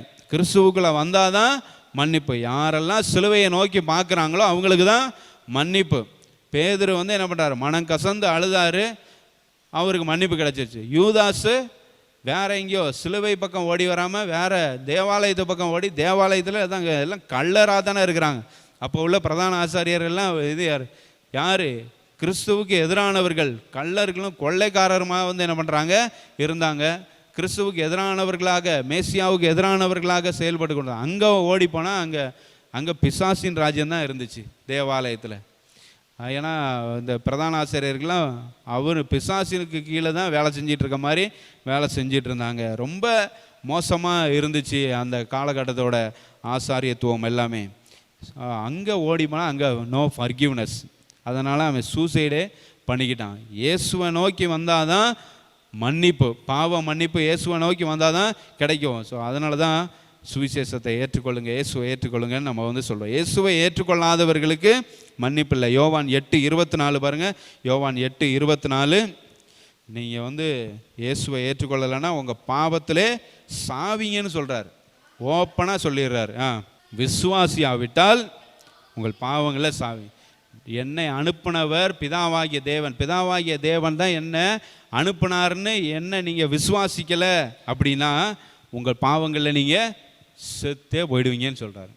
இயேசுவை விசுவாசிக்கலை அப்படின்னா, இயேசுவே தேவன் என்று விசுவாசிக்கலை, பிதாவாகிய தேவன் இயேசுவை நமக்காக தான் இந்த பூமிக்கு அனுப்பினார் அப்படிங்கிறத விசுவாசியாவிட்டால் உங்கள் பாவங்களில் நீங்கள் சாவீர்கள் அப்படி சொல்கிறார். You will die in your since if you don't trust in Jesus Christ. Hallelujah. Jesus Christ sent by heavenly Father. அப்படி if you don't trust it, அதை நீங்கள் நம்பலை, if you don't have faith in it, அதில் விசுவாசம் இல்லை அப்படின்னா you will die in your sins, நீங்கள் பாவத்தில் மரித்து போய்விடுவீர்கள் அப்படின்னு சொல்கிறாரு. ஹல்லேலூயா. இயேசுவே சொல்கிறாரு. அப்போ இயேசுவை விசுவாசியாதவர்கள் அவங்க பாவங்களில் தான் மரித்து கொண்டிருக்கிறார்கள். அவர்கள் விடுவிக்கப்படணும், விடுதலையாக்கப்படணும். ஹல்லேலூயா. அதனால தான் கிறிஸ்துவுக்குள்ளே வாங்க, தேவனுடைய ராஜ்யத்துக்குள்ளே வாங்க, சர்ச்சுக்கு வாங்க அப்படி சொல்லி நம்ம விருப்பப்பட்டு தாகத்தோட பாரத்தோட ஜனங்களுக்கு சுவிசேஷம் சொல்கிறோம். ஹல்லேலூயா. ஜனங்களை அழைக்கிறோம், வருந்தி அழைக்கிறோம், சர்ச்சுக்கு வாங்க, சர்ச்சுக்கு வாங்க அப்படின்னு. எதுக்கு? அப்போ தான் பாவ மன்னிப்பு கிடைக்கும். நீங்கள் பாவத்தில் மறிக்க மாட்டீங்க, நீங்கள் விடுதலை ஆவீங்க. அதுக்காக தான் இந்த அழைப்புகள்லாம் விடப்படுகிறது. ஹல்லேலூயா. அடுத்ததாக 6வதாக அவங்க யாரெல்லாம் இயேசுவை ஏற்றுக்கொள்ளலையோ, சிலுவையில் மரித்த இயேசுவை யாரெல்லாம் ஏற்றுக்கொள்ளவில்லையோ அவங்களுக்கெல்லாம் ஆக்கினை தீர்ப்பு தான். ஆக்கினை தீர்ப்புக்குள்ளாக தான் இருக்கிறாங்க. அவங்க விடுதலையாக்கப்படவில்லை, அவங்க ஆக்கினைக்குள்ளாக தான் இருக்கிறாங்க. இதே யோவான் 3:36 பாருங்கள். யோவான் 3:36 இயேசு கிறிஸ்து சொல்கிறாரு, குமாரனிடத்தில் விசுவாசமாக இருக்கிறவன் நித்திய ஜீவனை உடையவனாக இருக்கிறான், குமாரனை விசுவாசியாதவனோ ஜீவனை காண்பதில்லை, தேவனுடைய கோபம் அவன் மேல் நிலை நிற்கும். There is condemnation for them if you don't trust in Jesus Christ. If you are outside of Christ, you will have condemnation on yourself. உங்கள் மேலே ஆக்கினை தீர்ப்பு தான் இருக்குது, தேவனுடைய கோபம் தான் உங்கள் மேலே இருக்கும் அப்படின்னு ஆண்டவராகிய இயேசு கிறிஸ்துவே சொல்கிறார். யாரெல்லாம் குமாரனிடத்தில், என்னிடத்தில் யாரெல்லாம் விசுவாசமாக இருக்கிறீங்களோ அவங்கெல்லாம் நித்திய ஜீவனை உடையவர்களாக இருக்கிறாங்க. யாரெல்லாம் என்னை விசுவாசிக்கலையோ, குமாரனை யாரெல்லாம் விசுவாசிக்கலையோ அவங்க மேலே தேவனுடைய கோபம் இருக்கிறது, கண்டம்னேஷன் இருக்கிறது அப்படி சொல்லப்பட்டிருக்கிறது. இதே யோவான் 3:17 பாருங்கள்.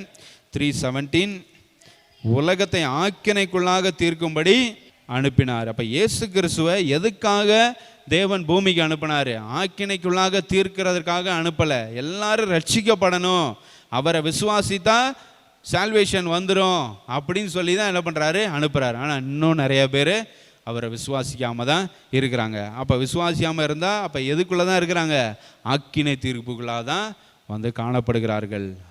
அதே இதில் 18ஆம் வசனம், அவரை விசுவாசிக்கிறவன் ஆக்கினைக்குள்ளாக தீர்க்கப்படான், விசுவாசியாதவனோ தேவனுடைய ஒரே பேரான குமாரனுடைய நாமத்தில் விசுவாசம் உள்ளவனாய் இராதபடியினால் அவன் ஆக்கினை தீர்ப்புக்கு உட்பட்ட ஆயிற்று. அப்போ யாரெல்லாம் விசுவாசிக்கலையோ அவங்களாம் ஆக்கினை தீர்ப்புக்கு உட்பட்ட ஆயிற்று, ஆக்கினை தீர்ப்புக்குள்ளாகவே இருக்கிறாங்க. இப்போ எவ்வளோ பெரிய ஒரு கொடுமையான ஒரு ஸ்டேஜில் அவங்க வந்து இருக்கிறாங்களே, ரொம்ப கொடுமை இல்லை இதெல்லாம், பயங்கரமான ஒரு கொடுமைக்குள்ளாக வந்து என்ன பண்ணுறாங்க, இருக்கிறாங்க. தேவ கோபாக்கினைக்கு கீழே வந்து என்ன பண்ணுறாங்க, இருக்காங்க. தேவ ஆக்கினைக்கு கீழாக, ஆக்கினை தீர்ப்புக்கு கீழாக. யோவான் 5:12, 5:24, என் வசனத்தை கேட்டு என்னை அனுப்பினவரை விசுவாசிக்கிறவனுக்கு நித்திய ஜீவன் உண்டு, அவன் ஆக்கினை தீர்ப்புக்கு உட்படாமல் மரணத்தை விட்டு நீங்கி ஜீவனுக்கு உட்பட்டிருக்கிறான் என்று மெய்யாகவே உங்களுக்கு சொல்கிறேன். ஸோ அப்போ ஆண்டவுடைய வார்த்தையை கேட்டு, வசனத்தை கேட்டு அவர் அனுப்பினவரை விசுவாசிக்கணும். அப்படின்னா தான் நித்திய ஜீவன், இல்லைன்னா ஆக்கினை தான். ஸோ அப்போ ஜனங்கள் வந்து இப்போ கிறிஸ்துவை ஏற்றுக்கொள்ளாதவர்கள் தங்க மேலே தாங்களே மண்ணள்ளி போட்டுக்கிற மாதிரி. அப்போ யாரெல்லாம் இயேசு கிறிஸ்துவை ஏற்றுக்கொள்ளலையே அவங்க வந்து ஆக்கினை தீர்ப்பை தங்கள் மேலே வருவித்து கொள்கிறார்கள். எங்கள் மேலே கோபமாக இருங்க ஆண்டவரே, எங்கள் மேல் கிருபையாயிரும், எங்கள் மேல் இரக்கமாயிரும். ஆர்சியில் வந்து எங்கள் மேல் இரக்கமாயிரும், எங்கள் மேல் இரக்கமாயிரும் அப்படின்னு சொல்லி என்ன பண்ணுவாங்க, அதில் ஜெபம் சொல்லுவாங்க. கிறிஸ்துவே இரக்கமாயிரும் அப்படின்னு என்ன ஜெபமாலை சொல்லுவாங்க. நம்ம அப்படி சொல்லிகிட்டு இருக்கோம். அப்போ கிறிஸ்துவுக்குள்ளே இல்லைன்னா எங்கள் மேலே கோபமாயிரும், எங்கள் மேலே ஆக்கினை தீர்ப்பை வருவியும் அப்படின்னு சொல்லிகிட்டு இருக்காங்கன்னு அர்த்தம், கிறிஸ்துவுக்குள்ளே இல்லாதவங்க. அப்போ அவங்க நிலைமையை பாருங்கள், ரொம்ப மோசமாக இருக்குது. கிறிஸ்துவுக்குள்ளே ஒருத்தவங்க இல்லை அப்படின்னா அவங்க நிலைமை ரொம்ப மோசமாக இருக்குது. என்னென்னு 6 காரியம் திரும்ப சொல்கிறேன். அவங்க பாவத்தில் தங்களையே இழந்திருக்கிறாங்க, தேவ மகிமையற்றவர்களாகி இருக்கிறாங்க, முதலாவது காரியம். 2வது, அவங்க தேவனிடத்துலேருந்து பிரிந்து காணப்படுறாங்க. 3வது, அவங்களுக்கு நம்பிக்கை இல்லை. 4வது, அவங்க இன்னும் இருளின் அதிகாரத்தில் தான் இருக்கிறாங்க. 5வது, அவங்களுக்கு பாவ மன்னிப்பு இல்லை. 6வது, அவங்க ஆக்கினை தீர்ப்புக்குள்ளாக இருக்கிறாங்க. இதுதான் தேவனை, இயேசு கிறிஸ்துவை ஏற்றுக்கொள்ளாதவர்களுடைய நிலை. இப்போ இயேசு கிறிஸ்துவை ஏற்றுக்கொண்டவர்கள் அப்படியே ஆப்போசிட். அங்கே வந்து தேவ மகிமையற்றவர்களாக இருந்தாங்களா, இங்கே அவங்க வந்து ரட்சிக்கப்பட்டவர்களாக இருக்கிறாங்க. ஹல்லேலூயா. எல்லாரும் பாவம் செய்து தேவ மகிமையற்றவர்களாகின்னு சொல்லி பார்த்தோம். இங்கே 2 தீமோத்தேயு 2:10 பாருங்கள். 2 தீமோத்தேயு 2:10, இயேசு கிறிஸ்துவுக்குள்ளே இருக்கிறவங்க, யாரெல்லாம் இயேசு கிறிஸ்துவை ஏற்றுக்கொண்டிருக்கிறார்களோ அவங்க ரட்சிக்கப்பட்டிருக்கிறார்கள். ஹல்லேலூயா. 2 தீமோத்தேயு 2:10. அப்போ ரட்சிப்பை நித்திய மகிமையோடு பெற்றுக்கொள்ளும்படி யார்னால் உண்டான ரட்சிப்பு, இயேசு கிறிஸ்துவினால் உண்டான ரட்சிப்பு. ஹல்லேலூயா. ஸோ அப்போ இயேசு கிறிஸ்துவை யாரெல்லாம் ஏற்றுக்கொள்கிறார்களோ அவர்களுக்கு இயேசு கிறிஸ்துவினால் உண்டான மகிமையான ரட்சிப்பை ஆண்டவர் அருளுகிறார். ஹல்லேலூயா. அப்போ மகிமையான ரட்சிப்புக்குள்ளாக நம்ம வந்து என்ன பண்ணுறோம், இருக்கிறோம். glorious salvation, we all have glorious salvation because we are all in Christ. இயேசு கிறிஸ்துவுக்குள்ளே இருக்கிறதுனால, ரிமைன் இன் கிரைஸ்ட், இயேசு கிறிஸ்துவுக்குள்ளே நிலைத்திருக்கிறதுனால நம்மளுக்கு இந்த சால்வேஷன் ஆண்டவர் கொடுத்துருக்கிறாரு. தான் முதலாவது நம்மளுக்கு கிடைத்த பெரிய ஆசீர்வாதம். ஹல்லேலூயா. ரட்சிப்பு தான் நம்மளுக்கு கிடைத்த பெரிய ஆசீர்வாதம். 2வது, we are reconciled to God, தேவனோடு ஒப்புரவாகிட்டோம். அங்கே வந்து செப்பரேட்டட் ஃப்ரம் காட் அப்படின்னு சொன்னேன், இங்கே reconciled to God. ஹல்லேலூயா. இங்கே வந்து தேவனோடு ஒப்புரவாகிற ஒரு வாய்ப்பு கிடைக்கிறது கிறிஸ்துவுக்குள்ளாக. ஏன்னா கிறிஸ்து தான் நம்மளை தேவனோடு ஒப்புரவாக்குகிறவராக இருக்கிறார். எபேசியர் 2:13 அது சொல்லப்பட்டிருக்கு. எபேசியர் 2:13, எஃபெசியன்ஸ் சாப்டர் 2:13. அப்போ செப்பரேட்டட் ஃப்ரம் காட் கிடையாது, இங்கே reconciled to God. முன்னே தூரமாக இருந்தீங்க, பாவத்தில் இருந்தவங்க, இயேசு கிறிஸ்துவை ஏற்றுக்கொள்ளாதவங்க தூரமாக இருந்தாங்க. இப்போ கிறிஸ்து இயேசுவுக்குள்ளாக கிறிஸ்துவின் இரத்தத்தினால சமீபமாயிட்டீங்க, கர்த்தராகிய தேவனோடு ரொம்ப சமீபமாக இருக்கிறீங்க அப்படி சொல்கிறாரு. கொலோசியர் 1:20 இன்னும் தெளிவாக சொல்கிறாரு. கொலோசியன் சாப்டர் 1:20, சமாதானத்தை உண்டாக்கி யாவையும் அவர் மூலமாய் தமக்கு ஒப்புரவாக்கி கொள்ளவும் பிரியமாயிற்று. எல்லாத்தையும் ஒப்புரவாக்கிக்கணும்னு ஆண்டவர் விரும்புகிறார். அதனால தான் கர்த்தராகிய இயேசு கிறிஸ்து ரத்தம் சிந்தினார். அல்லேலூயா. ஸோ அவர் சிலுவையில் சிந்தின ரத்தத்தினாலே சமாதானத்தை உண்டு பண்ணுகிறாரு. எல்லாவற்றையும் தமக்கு ஒப்புரவாக்கி கொள்ள ஆண்டவர் விரும்புகிறாரு. அல்லேலூயா. அப்போ யாரெல்லாம் இயேசு கிறிஸ்துவை ஏற்றுக்கொள்கிறாங்களோ, பிதாவாகிய தேவன் தான் இயேசு கிறிஸ்துவை அனுப்புனாருன்னு யாரெல்லாம் நம்புகிறாங்களோ, விசுவாசிக்கிறாங்களோ, அவங்க எல்லாரையும் தமக்கு ஒப்புரவாக்கி கொள்கிறார். அல்லேலூயா. தம்மோடு கூட சேர்த்து கொள்ளுகிறவராக நம்முடைய தேவனாகிய கர்த்தர் இருக்கிறார். 2 கொரிந்தியர் 5வது அதிகாரம் 18-19 வசனங்களை வாசிப்போம். இந்த ஒப்புரவாகிற ஊழியத்தை நமக்கு ஆண்டவர் கொடுத்திருக்கிறார். 2 கொரிந்தியர் 5:18-19 பார்த்தீங்களா? அவர் இயேசு கிறிஸ்துவை கொண்டுன்னு சொல்லப்படுறது. இயேசு கிறிஸ்துவை கொண்டு நம்மை தம்மோடே ஒப்புரவாக்கிட்டார். அல்லேலூயா. இப்போ இயேசு கிறிஸ்துவை யாரெல்லாம் ஏற்றுக்கொள்கிறார்களோ, யாரெல்லாம் இயேசு கிறிஸ்துக்குள்ளே இருக்கிறாங்களோ, அவங்க எல்லாரும் பிதாவோட ஒப்புரவாக இருக்கிறாங்க. இந்த ஒப்புரவாக்குதலின் ஊழியத்தை ஊழியக்காரங்களுக்கு ஆண்டவர் கொடுத்துருக்கிறார். அல்லேலூயா. இப்போ நிறைய பேர் ஒப்புரவாகாமல் இருக்கிறாங்க. They are all separated from God. Those who are outside of Christ, those who don't believe in the gospel. யாரெல்லாம் சுவிசேஷத்தை விசுவாசிக்கலையோ, சுவிசேஷத்தை நம்மளையோ ஏற்றுக்கொள்ளலையோ, இயேசு கிறிஸ்துவை யாரெல்லாம் ஏற்றுக்கொள்ளலையோ, அவங்க எல்லாம் தேவனை விட்டு பிரிந்து இருக்கிறாங்க. அவங்கள தேவனோடு ஒப்புரவாக்குகிற பணியை நம்மளுக்கு ஆண்டவர் கொடுத்துருக்கிறார். நம்ம எல்லாருக்கும் ஆண்டவர் கொடுத்துருக்கிறார். அல்லேலூயா. ஸ்தோத்திர. கர்த்தர் நல்லவர். ஸோ அப்போ தேவன் உலகத்தாருடைய பாவங்களை எண்ணாமல் கிறிஸ்துவுக்குள் அவர்களை தமக்கு ஒப்புரவாக்கிட்டார். இப்போ நம்ம பாவம் செய்த பாவத்தெல்லாம் நினச்சா பக்கமே வந்துடாதுன்னு சொல்லிடுவார். நம்மளுடைய அக்கிரமங்கள், நம்முடைய பாவங்கள் எல்லாத்தையும் நினைக்கிறவராக இருந்தால் தேவன் நினைக்கிறார். If only the heavenly father remembers our sins, remembers our transgressions, he will say don't come near to me, என் பக்கமே வந்துடாதே அப்படின்னு சொல்லுவேன். ஆனால் அதை எண்ணாமல், நம்முடைய பாவங்கள், மீறுதல்கள், அக்கிரமங்கள் இதெல்லாம் எண்ணாமல் கிறிஸ்துவுக்குள் அவர்களை தமக்கு ஒப்புரவாக, கிறிஸ்துவனுடைய ரத்தம் இது எல்லாவற்றையும் நீக்கிவிட்டது. அல்லேலூயா. சோதரன், அந்த பாவம், அக்கிரமம் இது எல்லாத்தையும் நம்மை விட்டு அகற்றி விட்டது. கிறிஸ்துவனுடைய ரத்தத்தின் மூலமாக நம்ம பார்க்குறார். அங்கே பழைய ஏற்பாடில் ஆசாரியர் சிந்திர அந்த ரத்தத்தை வச்சு பார்க்கும்போது தான் அந்த 10 கட்டளைகளை உடன்படிக்கை பெட்டிக்குள்ளே தான் பார்ப்பார். அந்த மகிமையின் மேகம் வந்து பார்க்கும். அப்போ அந்த 10 கட்டளைகளை பார்த்துட்டு ஜனங்களை பார்க்கும்போது இதுக்கும் இவனுங்களுக்கும் சம்மந்தமே இல்லையடா, இதில் ஒரு கட்டளையை கூட இவனுங்க ஃபாலோ பண்ணலையே, வெளியில் நிற்கிறவனுங்க ஏற்றா அடிக்கலாம் அப்படின்னு கோபாக்கினை வந்து இறங்கும்போது கரெக்டாக பிரதான ஆசாரியன் வந்து என்ன பண்ணிடுவார், உடனே ஆட்டை வந்து பலி செலுத்தி அந்த ரத்தத்தை அந்த உடன்படிக்கை பட்டி மேலே தெளிச்சிருவார். அந்த தெளித்த உடனே அந்த இரத்தத்தை பார்த்த உடனே மனம் இறங்கிடுவார். அந்த கோபாக்கினை உடனே போயிடும், அகன்று போய்விடும். இப்போது ஆட்டு ரத்தத்தை இல்லை கோழி ரத்தத்தை, புறா ரத்தத்தெல்லாம் ஆண்டவர் பார்க்கறதில்ல. தம்மை தாமே பலியாக கொடுத்த இயேசுவின் ரத்தத்தை பார்க்கிறார். அல்லேலூயா. இயேசுவின் ரத்தத்தின் மூலமாக நம்ம பார்க்கறதுனால நம்முடைய பாவங்கள் எல்லாம் மறைக்கப்பட்டிருக்கிறது. அல்லேலூயா. நம்முடைய பாவங்கள் எல்லாம் மறைக்கப்பட்டிருக்கிறது. அதெல்லாத்தையும் தூரத்தில் கொண்டு ஆண்டவர் போட்டுவிட்டார். அல்லேலூயா. ஸ்தோத்திர. கர்த்தர் நல்லவர். அப்போ பாருங்கள், எவ்வளோ பெரிய ஒரு மேன்மை கிறிஸ்துவுக்குள்ளே இருக்கிற நமக்கு, எவ்வளோ பெரிய மேன்மை. We are all reconciled to our God. அதுக்கப்புறம் 3வதாக நம்ம எல்லாருக்கும் லிவிங் ஹோப் இருக்குது. ஜீவனுள்ள நம்பிக்கையை நம்மளுக்கு ஆண்டவர் கொடுத்துருக்காரு. இயேசு கிறிஸ்துவை ஏற்றுக்கொண்ட எல்லாருக்கும் ஜீவனுள்ள நம்பிக்கை. 1 பேதுரு 1:4 ஜனிப்பித்தார்.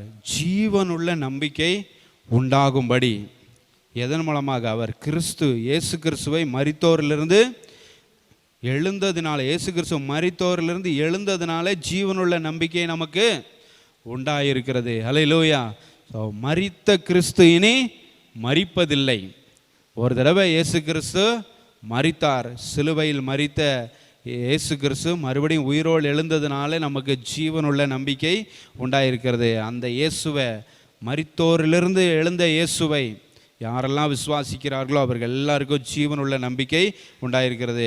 டைட்டஸ் 3:6, தீத்து 3:6 தமது கிருபையினாலே நித்திய ஜீவன் உண்டாகும் என்கிற நம்பிக்கையின்படி ஓகே, ஸ்தோத்திர, கர்த்தர் நல்லவர். அப்போ நித்திய ஜீவன் கிடைக்கும் அப்படிங்கிற நம்பிக்கையே யாருக்குள்ளே வந்தால் தான் கிடைக்கும்? கிறிஸ்துவுக்குள்ளே வந்தால் தான். கிறிஸ்துவை ஏற்றுக்கொண்டாதான் ஓகே நம்ம எல்லாரும் நித்திய ஜீவனுக்குள்ளாக போகிறோம், நம்ம எல்லாருக்கும் நித்திய ஜீவன் காத்து கொண்டிருக்கிறது அப்படிங்கிற அந்த நம்பிக்கையே வரும். ஹல்லேலூயா, ஸ்தோத்திரம். அப்போ கிறிஸ்துவை ஏற்றுக்கொள்ளாதவர்களுடைய நிலைமை ரொம்ப மோசம்தான். அவங்களுக்கு no hope, we have living hope. Hallelujah. அவங்களுக்கு நம்பிக்கையே இல்லை, நம்மளுக்கு ஜீவன் உள்ள நம்பிக்கை இருக்கிறது. அடுத்ததாக அவங்க வந்து இருளின் அதிகாரத்தில் இருந்தாங்கன்னு சொன்னேன். நம்ம கிறிஸ்துவுக்குள்ளே இருக்கிற நாம லைட் இன் த லார்டு, நம்ம கர்த்தருக்குள்ளே வெளிச்சமாக இருக்கிறோம், உலகத்துக்கே வெளிச்சமாக இருக்கிறோம். ஹல்லேலூயா. கர்த்தருக்குள்ளே வெளிச்சமாக இருக்கிறோம், உலகத்துக்கும் வெளிச்சமாக இருக்கிறோம். எபேசியர் 5:8 பாருங்கள். எபேசியர் 5:8 அப்போஸ்தலனாகிய பவுல் தெளிவாக சொல்கிறாரு, கர்த்தருக்குள் வெளிச்சமாக இருக்கிறீர்கள், வெளிச்சத்தின் பிள்ளைகளாய் நடந்து கொள்ளுங்கள். முற்காலத்தில் அந்தகாரமாக இருந்தீங்க, கிறிஸ்துவை நீங்கள் ஏற்றுக்கொள்ளலை, கிறிஸ்து உங்களுக்காக மரிக்கலை, அப்போ நீங்கள் அந்த காலத்தில் இருந்தீங்க. இப்போ மரித்த கிறிஸ்து, உங்களுக்காக மரித்த கிறிஸ்துவை நீங்கள் ஏற்றுக்கொண்டிருக்கிறீங்க, இப்பொழுதோ கர்த்தருக்குள்ளே வெளிச்சமாக இருக்கிறீங்க. இதை அப்போஸ்தலனாகிய பவுல் சொல்கிறார். இயேசு கிறிஸ்து என்ன சொல்கிறார்?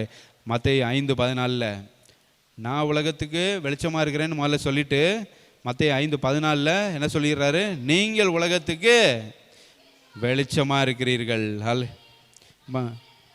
மறைந்திருக்க மாட்டாது. ஹல்லேலூயா. ஸோ நம்மளை ஆண்டவர் வந்து என்ன பண்ணுறாரு? வெளிச்சமாக மாற்றிட்டார். கர்த்தருக்குள்ளே நீங்கள் வெளிச்சமாக இருக்கிறீங்க, இப்போ நீங்கள் தான் உலகத்துக்கே வெளிச்சம் அப்படின்னு சொல்லிட்டார். ஹல்லேலூயா. ஸோ இருளின் அதிகாரத்தில் இருக்கிறது பெருசா, இல்லை கர்த்தருக்குள்ளே வெளிச்சமாக இருக்கிறது, உலகத்துக்கே வெளிச்சமாக இருக்கிறது, எது பெருசு? ஹல்லேலூயா. கர்த்தருக்குள்ளே வெளிச்சமாக இருக்கிறது, உலகத்துக்கே வெளிச்சமாக இருக்கிறது தான் பெரிய காரியம். ஹல்லேலூயா, ஸ்தோத்திர. கிறிஸ்துவுக்குள்ளே இருந்தால் நம்ம எப்படி மாறிடுவோம். அடுத்ததாக 5வதாக அவங்களுக்கு நோ ஃபர்கிவ்னஸ்னு சொன்னேன். அவங்களுக்கு மன்னிப்பே கிடையாது, பாவ மன்னிப்பே இல்லை. ஆனால் நமக்கு கிறிஸ்துவை ஏற்றுக்கொண்டவர்களாகிய நமக்கு நம்ம we are all forgiven and we are all redeemed people. ஹல்லேலூயா. நம்ம எல்லாருமே மன்னிக்கப்பட்டவர்கள், நம்ம மீட்கப்பட்டவர்களாக இருக்கிறோம். எபேசியர் 1:7 பாருங்கள். எபேசியர் 1:7 இயேசு கிறிஸ்துவுடைய இரத்தத்தினாலே பாவ மன்னிப்பாகிய மீட்பு, பாவ மன்னிப்பும் கிடைக்குது, மீட்பும் கிடைக்குது நம்மளுக்கு. ஹல்லேலூயா. கொலோசியர் 1:14 பாருங்கள். கொலோசியர் 1:14 குமாரனாகிய அவருக்குள் அவருடைய இரத்தத்தினாலே பாவ மன்னிப்பாகிய மீட்பு. சேம் அப்போஸ்தலன் பால் ரைட்ஸ். ஹல்லேலூயா, ஸ்தோத்திரம். அப்போஸ்தலனாகிய பவுல் அப்படி எழுதுறாரு, பாவ மன்னிப்பாகிய மீட்பு நமக்கு உண்டாயிருக்கா. ஆக்ஸ் 2:38 பாருங்க. அப்போஸ்தலர் 2:38 பேதுரு பிரசங்கம் பண்றாரு, நீங்கள் மனம் திரும்பி பாவ மன்னிப்புக்கென்று. அப்போ பாவ மன்னிப்பு உண்டாகிறது எதனால? இயேசு கிறிஸ்துவை ஏற்றுக்கொள்ளுங்கன்னு சொல்றாரு அப்போஸ்தலனாகிய பேதுரு. இயேசு கிறிஸ்துவை ஏற்றுக்கொள்ளுங்க, மனம் திரும்புங்க, பாவ மன்னிப்பு உங்களுக்கு உண்டாயிரும். அதுக்கு அடையாளமாக ஞானஸ்நானம் எடுத்துக்கொள்ளுங்கன்னு சொல்கிறாரு. ஹல்லேலூயா, ஸ்தோத்திரம். பாவம் மன்னிப்பு பெற்றால் மட்டும் போதாது, ஞானஸ்நானமும் எடுக்கணும். ஹல்லேலூயா, ஸ்தோத்திரம். அதனால தான் நம்ம வந்து அடல்ட்டாகி ஞானஸ்நானம் எடுக்கிறோம். குழந்தை ஞானஸ்நானத்தை நம்ம அதான் ஏற்றுக்கொள்கிறதில்ல. பாவம் மன்னிப்பு பெற்றுக்கொண்டு ஞானஸ்நானம் எடுங்க அப்படின்னு சொல்கிறாரு அப்போஸ்தலனாகிய பவுல் பேதுரு. ஹல்லேலூயா. நீங்கள் மனம் திரும்பி, குழந்தை மனம் திரும்பாது, அடல்ட்டு தான் மனம் திரும்ப முடியும். ஹல்லேலூயா, ஸ்தோத்திரம். ஒவ்வொருவரும் பாவம் மன்னிப்புக்குன்னு ஞானஸ்நானம் எடுத்துக்கொள்ளுங்கள், அப்படியே எடுத்துக்கிறோம். சோதர கர்த்தர் நல்லவர். அடுத்து 6வது காரியம், கிறிஸ்துவுக்குள்ளே நம்ம இருக்கிறதுனால அவங்களுக்கு வந்து நான் சொன்னேன் கண்டம்னேஷன், ஆக்கினை தீர்ப்புக்குள்ளாக அவங்க இருக்கிறாங்க. நம்மளுக்கு இட்டர்னல் லைஃப். ஹல்லேலூயா. நம்மளுக்கு வந்து நித்திய வாழ்வு, நித்திய ஜீவன் நமக்கு உண்டாயிருக்கிறது. ரோமர் 6:23 ரோமர் 6:23 பாருங்க. தேவனுடைய கிருபை வரமோ நம்முடைய கர்த்தராகிய இயேசு கிறிஸ்துவினால் உண்டானது. யாரெல்லாம் இயேசு கிறிஸ்துவை ஏற்றுக்கொண்டாங்களோ அவங்க எல்லாருக்கும் நித்திய ஜீவன் இருக்கிறது அப்படிங்கிறத தெளிவாக இந்த வசனம் நம்மளுக்கு எடுத்து காண்பிக்கிறது. அதே ரோமர் 5:18 பாருங்க. 5:18 அதே பேஜில் இருக்கு. ஒரே மீறுதலினாலே எல்லா மனுஷருக்கும் ஆக்கினைக்கு ஏதுவான தீர்ப்பு உண்டாயிருச்சு. ஒரே நீதியினாலே எல்லா மனுஷருக்கும் ஜீவனை அளிக்கும் நீதிக்கு ஏதுவான தீர்ப்பு உண்டாயிருச்சு. ஆதாம், பழைய மனுஷன் ஆதாம், அவனுடைய மீறுதல்னால எல்லாருக்கும் ஆக்கினை தீர்ப்பு வந்துருச்சு. ஆனால் ஒரு மனுஷனுடைய கீழ்ப்படிதல், ஒரு மனுஷனுடைய நீதி, இயேசு கிறிஸ்து நீதியாக இங்கே இருந்ததுனால, அவருடைய நீதியினால எல்லா மனுஷருக்கும் நித்திய ஜீவன் உண்டாயிற்று. நித்திய ஜீவனுக்கு எதுவான தீர்ப்பு உண்டாயிற்று. ஹல்லேலூயா, ஸ்தோத்திரம். இவங்க நம்ம எல்லாரையும், இயேசு கிறிஸ்துவை ஏற்றுக்கொண்ட நம்ம எல்லாரையும் நித்திய ஜீவனுக்கு ஏதுவாக தீர்ப்பு எழுதிட்டார். நீங்களாம் நித்திய ஜீவனுக்கு போகிறதுக்கு ஆயத்தமாக இருக்கிறீங்க அப்படின்னு சொல்லி தீர்ப்பே எழுதியாச்சு. ஹல்லேலூயா, ஸ்தோத்திரம். எவ்வளோ பெரிய பாக்கியம்! இந்த ஸ்லாக்கியத்தை பெற்றவர்கள் பாக்கியவான்கள். 1 யோவான் 2:25 இயேசு கிறிஸ்து சொல்கிறாரு, நித்திய ஜீவன் உங்களுக்கு அளிப்பேன் அப்படிங்கிறதான் உங்களுக்கு நான் கொடுத்த வாக்குத்தத்தம்னு சொல்கிறார். நித்திய ஜீவனை அளிப்பேன் என்பதே அவர் நமக்கு கொடுத்த வாக்குத்தத்தம். ஹல்லேலூயா. நம்ம வாக்குத்தத்தம்னு எவ்வளவோ வாக்குத்தத்தங்களை போடுறோம். ஆனால் இயேசு கொடுத்த ஒரே வாக்குத்தத்தம், நித்திய ஜீவனை உங்களுக்கு கொடுப்பேன். ஹல்லேலூயா, நித்திய ஜீவனை உங்களுக்கு கொடுப்பேன்னு சொல்கிறாரு. ஸோ கிறிஸ்துவுக்குள்ளே இருந்தால் நித்திய ஜீவனுக்குள்ளே இருக்கிற மாதிரி. ஹல்லேலூயா, கர்த்தர் நல்லவர். அப்போ இந்த கிறிஸ்துவுக்குள்ளே வர நம்ம என்ன செய்யணும் அப்படிங்கிறதையும் நான் சொல்லிடுறேன். ஹல்லேலூயா. கிறிஸ்துவுக்கு வெளியே இருந்தால் நிறைய பிரச்சனைகள் இருக்குது, நிறைய ஆசீர்வாதங்களை இழந்து போகிறோம். கிறிஸ்துவுக்குள்ளே இருந்தால் நிறைய ஆசீர்வாதங்களை பெற்றுக்கொள்கிறோம். அப்போ கிறிஸ்துவுக்குள்ளே வர என்ன செய்யணும்? இந்த ஆசீர்வாதங்களெல்லாம் பெற்றுக்கொள்ள கிறிஸ்துவுக்குள்ளே வர என்ன செய்யணும்? ஒரு 5 பாயிண்டில் நம்ம அதை பார்த்துருவோம். ஸோ கிறிஸ்துவுக்குள்ளே வரணும் அப்படின்னு நீங்கள் நினச்சிங்கன்னா, இந்த கிறிஸ்துவை சொந்த இரட்சகராக ஏற்றுக்கொள்ள விரும்புகிறேன், இவ்வளோ ஆசீர்வாதங்களை தருகிற இயேசு கிறிஸ்துவை சொந்த இரட்சகராக ஏற்றுக்கொள்ள விரும்புகிறேன் அப்படின்னு சொன்னீங்கன்னா, நீங்கள் செய்ய வேண்டிய 5 காரியம். அதில் முதலாவது, you should hear the gospel. You should listen to the gospel. How to come to Jesus Christ? First, you should listen to the gospel. சுவிசேஷம் அறிவிக்கிறப்ப அதை கவனிக்கணும், அதை கேட்கணும். அல்லேலூயா. நான் கேட்க மாட்டேன்னு இருதயத்தை கடினப்படுத்திக்கிட்டு இருந்தால், இந்த சுவிசேஷம் எனக்கு வேண்டாம் அப்படின்னா ஆக்கினைக்குள்ளாகத்தான் போகணும். தேவ கோபாக்கினைக்கு கீழே தான் என்ன பண்ணணும்? இருக்கணும். No forgiveness, no hope, no ஒன்றுமே கிடையாது. அல்லேலூயா, இப்படி தான் இருக்கணும். ஆனால் கிறிஸ்துவுக்குள்ளே வரணும் அப்படின்னு நினச்சிங்கன்னா என்ன செய்யணும்? First, you should hear the gospel. ரோமர் 10:17 பாருங்கள். ரோமர் 10:17. விசுவாசம் எப்படி வரும்? விசுவாசம் கேள்வினாலே வரும். கேள்வி தேவனுடைய வசனத்தினால. அப்போ faith comes from hearing the word of God. ஆண்டவருடைய வார்த்தையை யார் பிரசங்கிக்கிறாங்களோ அதை கேட்டால் தான் விசுவாசம் வரும். அப்போ ரட்சிக்கப்படணும், கிறிஸ்துவுக்குள்ளே வரணும் அப்படின்னு நினைக்கிறவங்க முதலாவது தேவனுடைய வார்த்தையை கேட்கணும். அல்லேலூயா. ஃபஸ்ட்டு தேவனுடைய வார்த்தையை கேட்கணும். இதே அந்த 10:14 பாருங்கள். ரோமர் 10:14. அவரை விசுவாசியாதவர்கள், அவரை குறித்து கேள்விப்படாதவர்கள். கேள்விப்படலைன்னா விசுவாசிக்கவே முடியாது. ஃபஸ்ட்டு கேள்விப்படணும், கேட்கணும். ஆண்டோடைய வார்த்தையை முதல்ல கேட்டால் தான் ரட்சிப்புக்கு நேராக நம்ம போக முடியும். 16வது வசனம், சுவிசேஷத்திற்கு எல்லாரும் கீழ்ப்படியலை. அதை குறித்து ஏசாயா என்ன சொல்கிறாரு? கர்த்தாவே, எங்கள் மூலமாய் கேள்விப்பட்டதை விசுவாசித்தவன் யார்? அப்போ ஏசாயா என்ன சொல்கிறாரு? நாங்கள் சுவிசேஷம் அறிவிக்க தான் செய்கிறோம், தேவனுடைய வார்த்தையை நாங்கள் அறிவிக்க தான் செய்கிறோம். ஆனால் எங்கள் மூலமாக கேள்விப்பட்டதை எவன் விசுவாசிக்கிறான்? நாங்கள் தலைகீழ நின்று கூட என்ன பண்ணுறோம்? சுவிசேஷம் சொல்கிறோம். நம்ம இந்த ஊர்களுக்கெல்லாம் கோமாளி வேஷம் போட்டு சுவிசேஷம் அறிவித்திருக்கு. இந்த ஊர்களுக்கு நம்ம சொல்கிற இந்த ஊர்களுக்கெல்லாம் கோமாளி வேஷம் போட்டு நம்ம ஆளுகள் காஸ்பல் டீம் போய் என்ன பண்ணியிருக்கு? எல்லாத்துக்கும் சுவிசேஷம் அறிவித்திருக்கு. எவன் விசுவாசிக்கிறான்? தேவனுடைய வார்த்தையை என்னென்ன தலைகீழ நின்று நம்ம வேஷம் போட்டு ஆடி பாடி எப்படி இல்லாமோ என்ன பண்ணுறோம்? தேவனுடைய வார்த்தையை அறிவிக்கிறோம். எவன் விசுவாசிக்கிறான் அப்படின்னு ஏசாயா என்ன பண்ணுறாரு? சொல்கிறார், ஃபஸ்ட்டு கேட்கணும். எவன் எப்படி கேள்விப்படுவார்கள் அப்படின்னு சொல்லி. அப்போ தேவனுடைய வார்த்தையை பிரசங்கிக்கும் போது கேட்டால் என்ன பண்ணுறான்? ரட்சிக்கப்படலாம் அப்படின்னு சொல்கிறாரு அப்போஸ்தலனாகிய பவுல். ஆனால் கேள்விப்படுறதை விசுவாசிக்கிறவர்கள் மிக மிக குறைவு. கேள்விப்பட்டு அதை விசுவாசித்தால் தான் ரட்சிப்பு உண்டாகும். முதல்ல கேள்விப்பட வேண்டும், முதல்ல கேட்கணும். அதுதான் முதல் படி. 2வது படி கிறிஸ்துவுக்குள்ள வருவதற்கு கேள்விப்பட்டதை விசுவாசிக்கணும். அல்லேலூயா. ஃபஸ்ட்டு கேட்கணும், தேவனுடைய வசனத்தை கேட்கணும். அதுக்கப்புறம் we should believe in Christ. இயேசு கிறிஸ்துவை நம்பணும். யோவான் 8:24 பாருங்கள். யோவான் 8:24 ஏற்கனவே வாசித்தது தான். நானே அவர்னு விசுவாசிக்கணும். விசுவாசிக்கலைன்னா தான் பாவங்களில் சுத்திரம். விசுவாசிக்கணும். Believe in Christ. இயேசு கிறிஸ்து தேவனால் அனுப்பப்பட்டவர்னு விசுவாசிக்கணும். அதுதான் 2வது படி. முதலாவது தேவனுடைய வார்த்தையை கேட்கணும். சுவிசேஷம் அறிவிக்கிறவங்க அந்த சுவிசேஷ வார்த்தையை கேட்கணும். அதுக்கப்புறம் அதுக்கு கீழ்ப்படிந்து இயேசு கிறிஸ்துவை நம்பணும். நம்பணும் அப்படிங்கிறத அதில் வந்து ரோமர் 10:9-10 வசனங்களையும் வாசிப்போம். அதில் தான் அந்த நம்பிக்கையினால தான் ரட்சிப்பு வருது அப்படி சொல்லப்பட்டிருக்கா. உன் இருதயத்தில் விசுவாசித்தால் ரட்சிக்கப்படுவாய், விசுவாசித்தால் ரட்சிக்கப்படுவாய். இயேசு கிறிஸ்துவ மேலே விசுவாசம் வந்துச்சுன்னா ரட்சிக்கப்படுவாய். நீதி உண்டாக விசுவாசிக்கப்படும், வாயினாலே அறிக்கை பண்ணப்படும். அப்போ ஃபஸ்ட்டு தேவனுடைய வார்த்தையை கேட்கணும், சுவிசேஷத்தை கேட்கணும். ரெண்டாவது இயேசுவை விசுவாசிக்கணும். மூணாவது என்ன பண்ணணும்? கிறிஸ்துவுக்குள்ளே வரணும்னா மூணாவது you should repent of your sins. நீங்கள் வந்து பாவங்கள்லேருந்து என்ன பண்ணணும்? மனம் திரும்பணும். பாவங்கள்லேருந்து மனம் திரும்பணும்.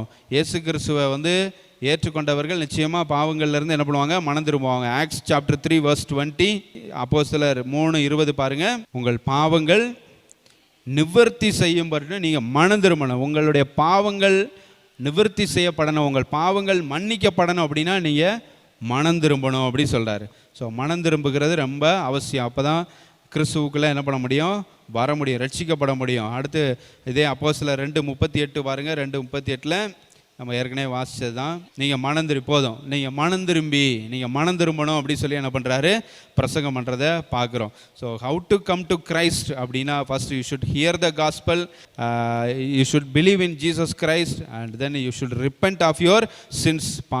பாவங்கள்லேருந்து மனம் திரும்பணும். அடுத்தது you should confess Jesus as Lord. இயேசு கிறிஸ்துவே கர்த்தர், இயேசு கிறிஸ்துவே தெய்வம்னு அறிக்கை செய்யணும். நாலாவது அப்போ தான் கிறிஸ்துவுக்குள்ள என்ன பண்ண முடியும்? வர முடியும். ரோமர் 10:9-10 அதை நம்ம வாசிச்சிட்டோம். ரோமர் 10:9-10 ரட்சிப்புண்டாக வாயினாலே அறிக்கை செய்யப்படும். அல்லேலூயா. ரட்சிப்புண்டாக வாயினாலே என்ன பண்ணணும்? அறிக்கை செய்யணும். என்னென்ன அறிக்கை செய்யணும்? ஜீசஸ் அஸ் லார்ட், இயேசு கிறிஸ்து தான் கர்த்தர், இயேசு கிறிஸ்து தான் தெய்வம் அப்படிங்கிறத அறிக்கை செய்தால் ரட்சிக்கப்படுவீர்கள் அப்படி சொல்லப்பட்டிருக்கு. அடுத்தது 5வது காரியம், கடைசி காரியம், be baptised in Jesus Christ. Hallelujah. கிறிஸ்துவுக்குள்ளே நீங்கள் வந்து என்ன பண்ணணும்? ஞான ஸ்நானம் எடுக்கணும். அதுதான் வந்து 5வது காரியம். ரட்சிக்கப்படுறதுக்கு இதெல்லாம் ரொம்ப முக்கியம். அப்போஸ்தலர் 10:48 பாருங்கள். அப்போஸ்தலர் 10:48 கர்த்தருடைய நாமத்தினாலே அவர்களுக்கு ஞான ஸ்நானம் கொடுக்கும்படி கட்டளையிட்டான். அப்போ அப்போஸ்தலனாகிய பேதுரு வந்து கொர்நேலியு கூட்டி வச்சிருக்கிற அந்த கூட்டத்துக்கு போய் என்ன பண்ணுறா? பிரசங்கம் பண்ணுறாரு. அது புறஜாதிகள் கூட்டம். அந்த கூட்டத்தில் பரிசுத்த ஆவியானவர் வல்லமையாக இறங்குறாரு. எல்லாரும் வந்து என்ன பண்ணுறாங்க? ஆவியில் நிரம்புகிறாங்க. அப்போஸ்தலனாகிய பேதுரு வந்து பார்க்குறாரு, நம்மள்கிட்ட இறங்கின மாதிரியே பரிசுத்த ஆவியானவர் அவர்கள்ட்டையும் இறங்குறாரு, புறஜாதிகள்கிட்டையும் இறங்குறாரு அப்படின்னு சொல்லிட்டு என்ன பண்ணுறாரு? அப்போது பரிசுத்த ஆவியானவரே இறங்கிட்டார் அப்படின்னா ஞானஸ்நானம் எடுக்காமல் இருக்கக்கூடாது. அப்போ கர்த்தருடைய நாமத்தினால அவர்களுக்கு ஞானஸ்நானம் கொடுக்கும்படி கட்டளையிட்டான். அல்லேலூயா. அப்போ சால்வேஷனில் இது ஒரு முக்கியமான பகுதி. கண்டிப்பாக ஞானஸ்நானம் எடுக்கணும் அப்படிங்கிறது. அதே மாதிரி அப்போஸ்தலர் 2:41 பார்த்தீங்கன்னா எல்லாரும் ஞானஸ்நானம் எடுத்தாங்கன்னு அங்கே சொல்லப்பட்டிருக்கு. அப்போஸ்தலர் 2:41 அவனுடைய வார்த்தையை சந்தோஷமாக ஏற்றுக்கொண்டவர்கள் ஞானஸ்நானம் பெற்றார்கள். ஏறக்குறைய 3000 பேர் ஞானஸ்நானம் எடுத்திருக்காங்க அன்றைய தினம், ஒரே நாளில்.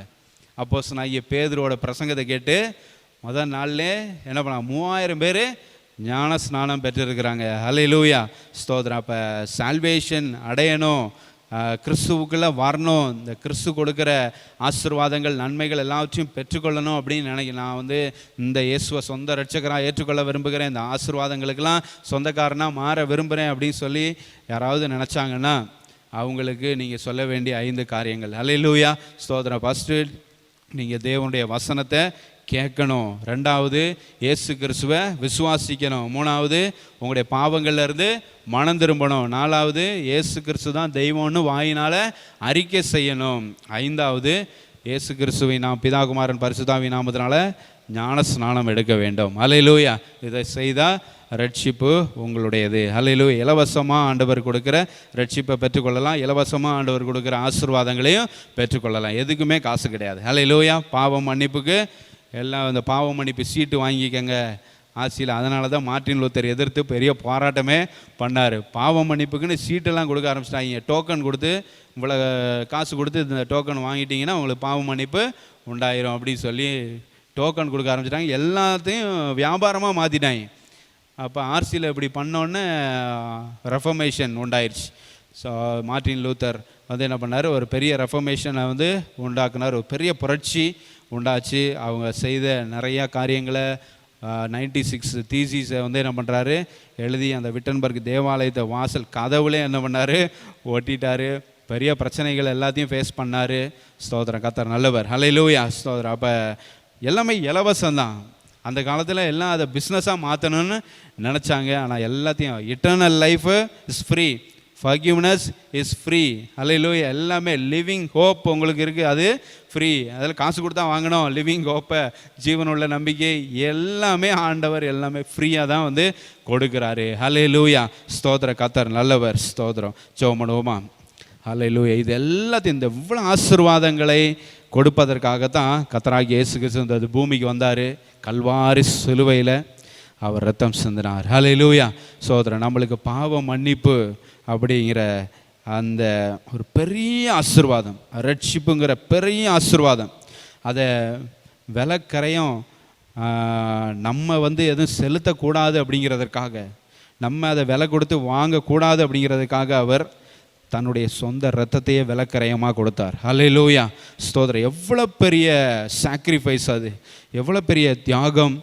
மிக உயர்ந்த கிருபாதார பலியாக தம்மையே பலியிட்டார். ஹல்லேலூயா, ஸ்தோத்திரம். இவ்வளோ நன்மைகள், ஆசீர்வாதங்களை கிறிஸ்துவுக்குள்ளே இருக்கும்போது நம்ம வந்து பெற்றுக்கொள்கிறோம். இது எல்லாத்துக்கும் காரணம் கர்த்தராகிய இயேசு கிறிஸ்து சிலுவையில் மரித்தது தான். ஹல்லேலூயா, ஸ்தோத்திரம். இயேசுவே எனக்காக நீர் மரித்ததுக்காக நன்றி அப்படி சொல்லுவோம். ஹல்லேலூயா. எனக்காக நீர் மரித்ததுக்காக நன்றி, என்னுடைய பாவங்களுக்காக நீர் மரித்தீர், நன்றி ஆண்டவரே. ஸ்தோத்திர ராஜா. இன்னும் ஆண்டவரே ஸ்தோத்திரம், உமக்கு வெளியே அநேகர் இருக்கிறாங்க ஆண்டவரே, உம்மை ஏற்றுக்கொள்ளாமல் சிலுவையில் மரித்த இயேசு கிறிஸ்துவை, உயிர் தெழுந்த இயேசு கிறிஸ்துவை ஏற்றுக்கொள்ளாமல் ஆண்டவரே ஸ்தோத்திரம், இந்த உலகத்தில் கோடிக்கணக்கான மக்கள் இருக்கிறாங்களே ராஜா. ஹல்லேலூயா. எல்லாரும் ஆண்டவரே ஸ்தோத்திரம் உம்மை ஏற்றுக்கொள்ளணும் ஆண்டவரே. அவர்கள் உம்மை ஏற்றுக்கொண்டாங்கன்னா நீங்கள் கொடுக்குற அந்த ஆசீர்வாதங்களை, நன்மைகளை அவர்கள் பெற்று அனுபவிப்பார்கள் ஆண்டவரே. ஸ்தோத்திர ராஜா. ஹல்லேலூயா. முக்கியமாக அவர்களுக்கு ரட்சிப்பு கிடைக்கும், பாவ மன்னிப்பு கிடைக்கும், லிவிங் ஹோப், ஜீவனுள்ள நம்பிக்கை கிடைக்கும், இட்டர்னல் லைஃப் கிடைக்கிறது ஆண்டவரே. இதெல்லாம் ஆண்டவரே ஸ்தோத்திர ராஜா, உம்மை நம்புகிறதுனால, உம்மை விசுவாசிக்கிறதுனால கிடைக்கிற ஆசீர்வாதங்கள்.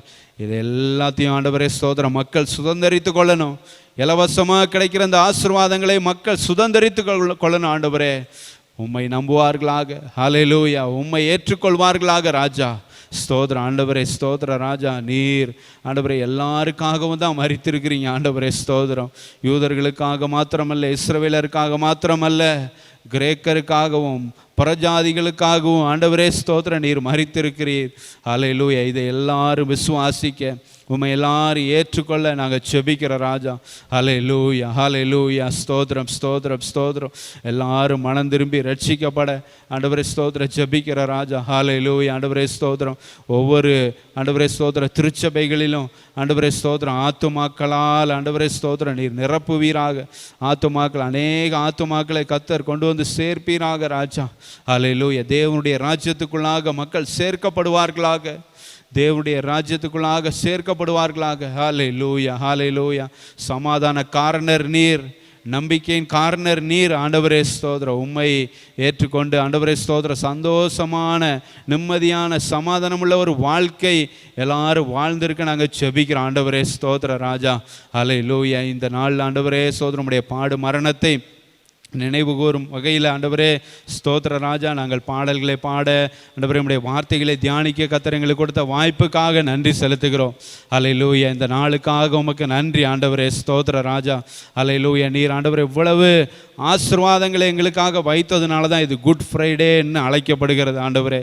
ஹல்லேலூயா. இது புனித வெள்ளியாக எப்படி மாறினது? இவ்வளோ ஆசீர்வாதங்கள் சிலுவையில் மரித்ததுனால, உம்முடைய இரத்தத்தை சிந்தினதுனால இவ்வளோ ஆசீர்வாதங்கள், இவ்வளோ நன்மைகள் எங்களுக்கு கிடைத்ததுனால தான் இது குட் ஃப்ரைடே, புனித வெள்ளி என்று ஆண்டவரே ஸ்தோத்திரம் நாங்கள் அழைக்கிறோம். இதை எல்லாரும் புரிந்து கொள்ள ஆண்டவரே ஸ்தோத்திரம், இதை எல்லாரும் ஏற்றுக்கொள்ள செபிக்கிற ராஜா. ஹல்லேலூயா. ரட்சிக்கப்படாதவர்கள் ரட்சிக்கப்பட, எங்களுடைய குடும்பங்களே நிறைய பேர் ரட்சிக்கப்படாமல் இருக்கிறாங்க ராஜா. அவங்க எல்லாரையும் நம்ம நினைப்போமா? ஹல்லேலூயா. ஆண்டவரே ஸ்தோத்திரம். எங்கள் குடும்பத்தில் ரட்சிக்கப்படாதவங்க இருக்கிறாங்க ஆண்டவரே. எங்கள் குடும்பத்தில் உம்மை ஏற்றுக்கொள்ளாதவர்கள் இருக்கிறாங்க ஆண்டவரே. கிறிஸ்துவுக்குள்ளே இல்லாமல் கிறிஸ்துவுக்கு வெளியே இருக்கிறவங்க நிறைய பேர் இருக்கிறாங்க ராஜா. அவர்கள் எல்லாரும் ரட்சிங்க. ஹல்லேலூயா. முடிந்த பேரை சொல்லி கூட ஜெபம் பண்ணுங்க. ஹல்லேலூயா. இவங்களை ரட்சிங்க, இவங்களை ரட்சிங்க. எங்கள் மாமா, எங்கள் சித்தப்பா, எங்கள் தாத்தா, எல்லாம் ரட்சிக்கப்பட்டால் நல்லா இருக்கும் அப்படின்னு சொல்லி அவங்கள பேரை சொல்லி ஜெபம் பண்ணுங்க. ஹல்லேலூயா. யாரெல்லாம் ரட்சிக்கப்படணும்னு நினைக்கிறீங்க அவங்க எல்லாருடைய பேரை சொல்லி ஜெபம் பண்ணுங்க. ஆண்டவரே, இந்த நாளில் ஆண்டவரே உங்களுடைய வார்த்தை அவர்களுக்கு நேராக கடந்து போகட்டும். ஆண்டவரே ஸ்தோத்திர, தரிசனத்தின் மூலமாக சொப்பனத்தின் மூலமாக அவர்களுக்கு உணர்த்துங்க. ஆண்டவரே உணர்த்துங்க ராஜா. ஸ்தோத்திரம் ஆண்டவரே, ஸ்தோத்திர ராஜா. ஹல்லேலூயா. எப்படியாவது உம்மை குறித்து கேள்விப்பட்டு ஆண்டவரே அவர்கள் ரட்சிக்கப்படுவார்களாக, உண்மை ஆண்டவரே ஸ்தோத்திர விசுவாசிக்கிறவர்களாக மாறுவார்களாக. ஆண்டவரே நன்றி ராஜா. அந்த ஆராதனை எங்களுக்கு நீர் ஆசீர்வதி தந்ததுக்காக நன்றி. ஆண்டவரே நீர் கூட்டி கொண்டு வந்த உம்முடைய பிள்ளைகளுக்காக நன்றி செலுத்துகிறோம் ராஜா. ஸ்தோத்திரம் ஆண்டவரே, உம்முடைய பிள்ளைகள் இன்னும் உம்மிலே வளருவார்களாக. ஆண்டவரே ஸ்தோத்திரம், உமக்குள் வேரூன்றி வளருவார்களாக ராஜா. ஸ்தோத்திரம் ஆண்டவரே, ஸ்தோத்திர ராஜா. ஆண்டவரே உம்முடைய பிள்ளைகள் ஆண்டவரே ஸ்தோத்திரம் உமக்குள்ளே நிலைத்திருப்பார்களாக. ஆண்டவரே உமக்குள்ளே வந்தால் மாத்திரம் போதாது, உமக்குள்ளே நிலைத்திருக்கணும். ஆண்டவரே ஸ்தோத்திரம், வாழ்க்கையில் என்ன சூழ்நிலை வந்தாலும் ஆண்டவரே ஸ்தோத்திரம் உம்மை விட்டு பிரியாமல் இருக்க நாங்கள் செபிக்கிறோம். ஹல்லேலூயா. என்ன சூழ்நிலை வந்தாலும் ஆண்டவரே ஸ்தோத்திரம் உம்மை விட்டு விடாதிருக்க நாங்கள் செபிக்கிறோம். ஆண்டவரே அப்போஸ்தலனாகிய பவுலை போல கிறிஸ்துவின் அன்பை விட்டு பிரிப்பவன் யார் என்று சொல்லியிருக்கிறாரு. ஆண்டவரே ஸ்தோத்திரம், அதுபோல உமக்குள்ள நல்லா ஸ்ட்ராங்காக ஆண்டவரை இருக்க நாங்கள் செபிக்கிறோம். ஆண்டவரே ஸ்தோத்திர ராஜா, நிலையாக நிலைத்திருக்க நாங்கள் செபிக்கிறோம் ராஜா. ஸ்தோத்திரம் ஆண்டவரே, உமக்குள்ள நிலைத்திருந்து ஆண்டவரே நீர் கொடுக்குற ஆசீர்வாதங்களை எல்லாம் பெற்று அனுபவிப்பார்களாக ராஜா. நன்றி ஆண்டவரே ஸ்தோத்திர ராஜா. எங்கள் எல்லாருக்காகவும் நீர் மரித்ததுக்காக நன்றி. ஹல்லேலூயா. எங்கள் எல்லாருடைய பாவங்களுக்காகவும் நீர் மரித்ததுக்காக நன்றி ஆண்டவரே ஸ்தோத்திர ராஜா. அதை ஆண்டவரே ஸ்தோத்திர நினைவு கூற வைத்தீரே, உமக்கு நன்றி செலுத்துகிறோம். ஹல்லேலூயா. ஸ்தோத்திர இதே போல் உயிர் தெழுந்த ஞாயிறு அன்று ஆண்டவரே ஸ்தோத்திர ராஜா உடைய வார்த்தைகளை தியானிக்க உமக்கு நன்றி செலுத்த, ஸ்தோத்திர பலிகளை ஏறெடுக்க ஜனங்களை நீங்கள் அழைத்து கொண்டு வாங்க ஆண்டவரே ஸ்தோத்திர ராஜா. ஒரு பெரிய மாற்றங்கள் உண்டாகட்டும் ஆண்டவரே இந்த ஏரியாக்களில். ஆண்டவரே ஸ்தோத்திர ராஜா, இந்த ஆண்டவரே ஸ்தோத்திர ரிசரக்ஷன் சண்டேக்கு அப்புறம், உயிர்ப்பு ஞாயிறுக்கு அப்புறம் ஆண்டவரே ஸ்தோத்திர ஒரு பெரிய மாற்றம் உண்டாகட்டும். நாங்கள் எல்லாருக்காக ஆண்டவரே ஸ்தோத்திர ராஜா நாங்கள் திறப்பில் நின்று ஜெபிக்கிறோம். ஆண்டவரே இந்த சபையை சுற்றி இருக்கிற கிராமங்கள்லேருந்து ஆண்டவரே ஜனங்கள் வந்து ஆண்டவரே ஸ்தோத்திரம் உம்மை அறிந்து கொள்வார்களாக, உம்மை ஏற்றுக்கொள்வார்களாக, ரட்சிக்கப்படுவார்களாக. ஆண்டவரே ஸ்தோத்திரம் நித்திய ஜீவனை பெற்றுக்கொள்வார்களாக. ஆண்டவரே ஹல்லேலூயா. ஸ்தோத்திர ராஜா, எல்லாவற்றுக்காகவும் உமக்கு நன்றி செலுத்துகிறோம். நீர் பெரிய பெரிய காரியங்களை நீர் செய்ய போகிறதுக்காக நன்றி ஆண்டவரே. ஹல்லேலூயா. ஸ்தோத்திரம். எல்லா துதிக்கான மகிமை ஒருவருக்கே நாங்கள் செலுத்துகிறோம். இரட்சகராகிய இயேசு கிறிஸ்துவின் நாமத்தில் செபிக்கிறோம் எங்கள் ஜீவனுள்ள நல்ல பிதாவே, ஆமென். என் ஆத்துமாவே கர்த்தரை ஸ்தோத்திரி, என் முழு உள்ளமே கர்த்தருடைய பரிசுத்த நாமத்தை ஸ்தோத்திரி. என் ஆத்துமாவே கர்த்தரை ஸ்தோத்திரி, கர்த்தர் செய்த சகல உபகாரங்களை மறவாதே. ஆமென். நம்முடைய கர்த்தராகிய இயேசு கிறிஸ்துவினுடைய கிருபையும் பிதாவாகிய தேவனுடைய அன்பும் பரிசுத்த ஆவியானுடைய ஐக்கியமும் சந்தோஷமும் சமாதானமும் பாதுகாவலும் பராமரிப்பும் நிறைவான பிரசன்னமும் நம் அனைவரோடு கூட சகல பரிசுத்தவான்களோடு கூட இன்றும் என்றும் இன்றைக்கு தங்கியிருப்பதாக. ஆமென். ஹல்லேலூயா. ஸ்தோத்திரம்.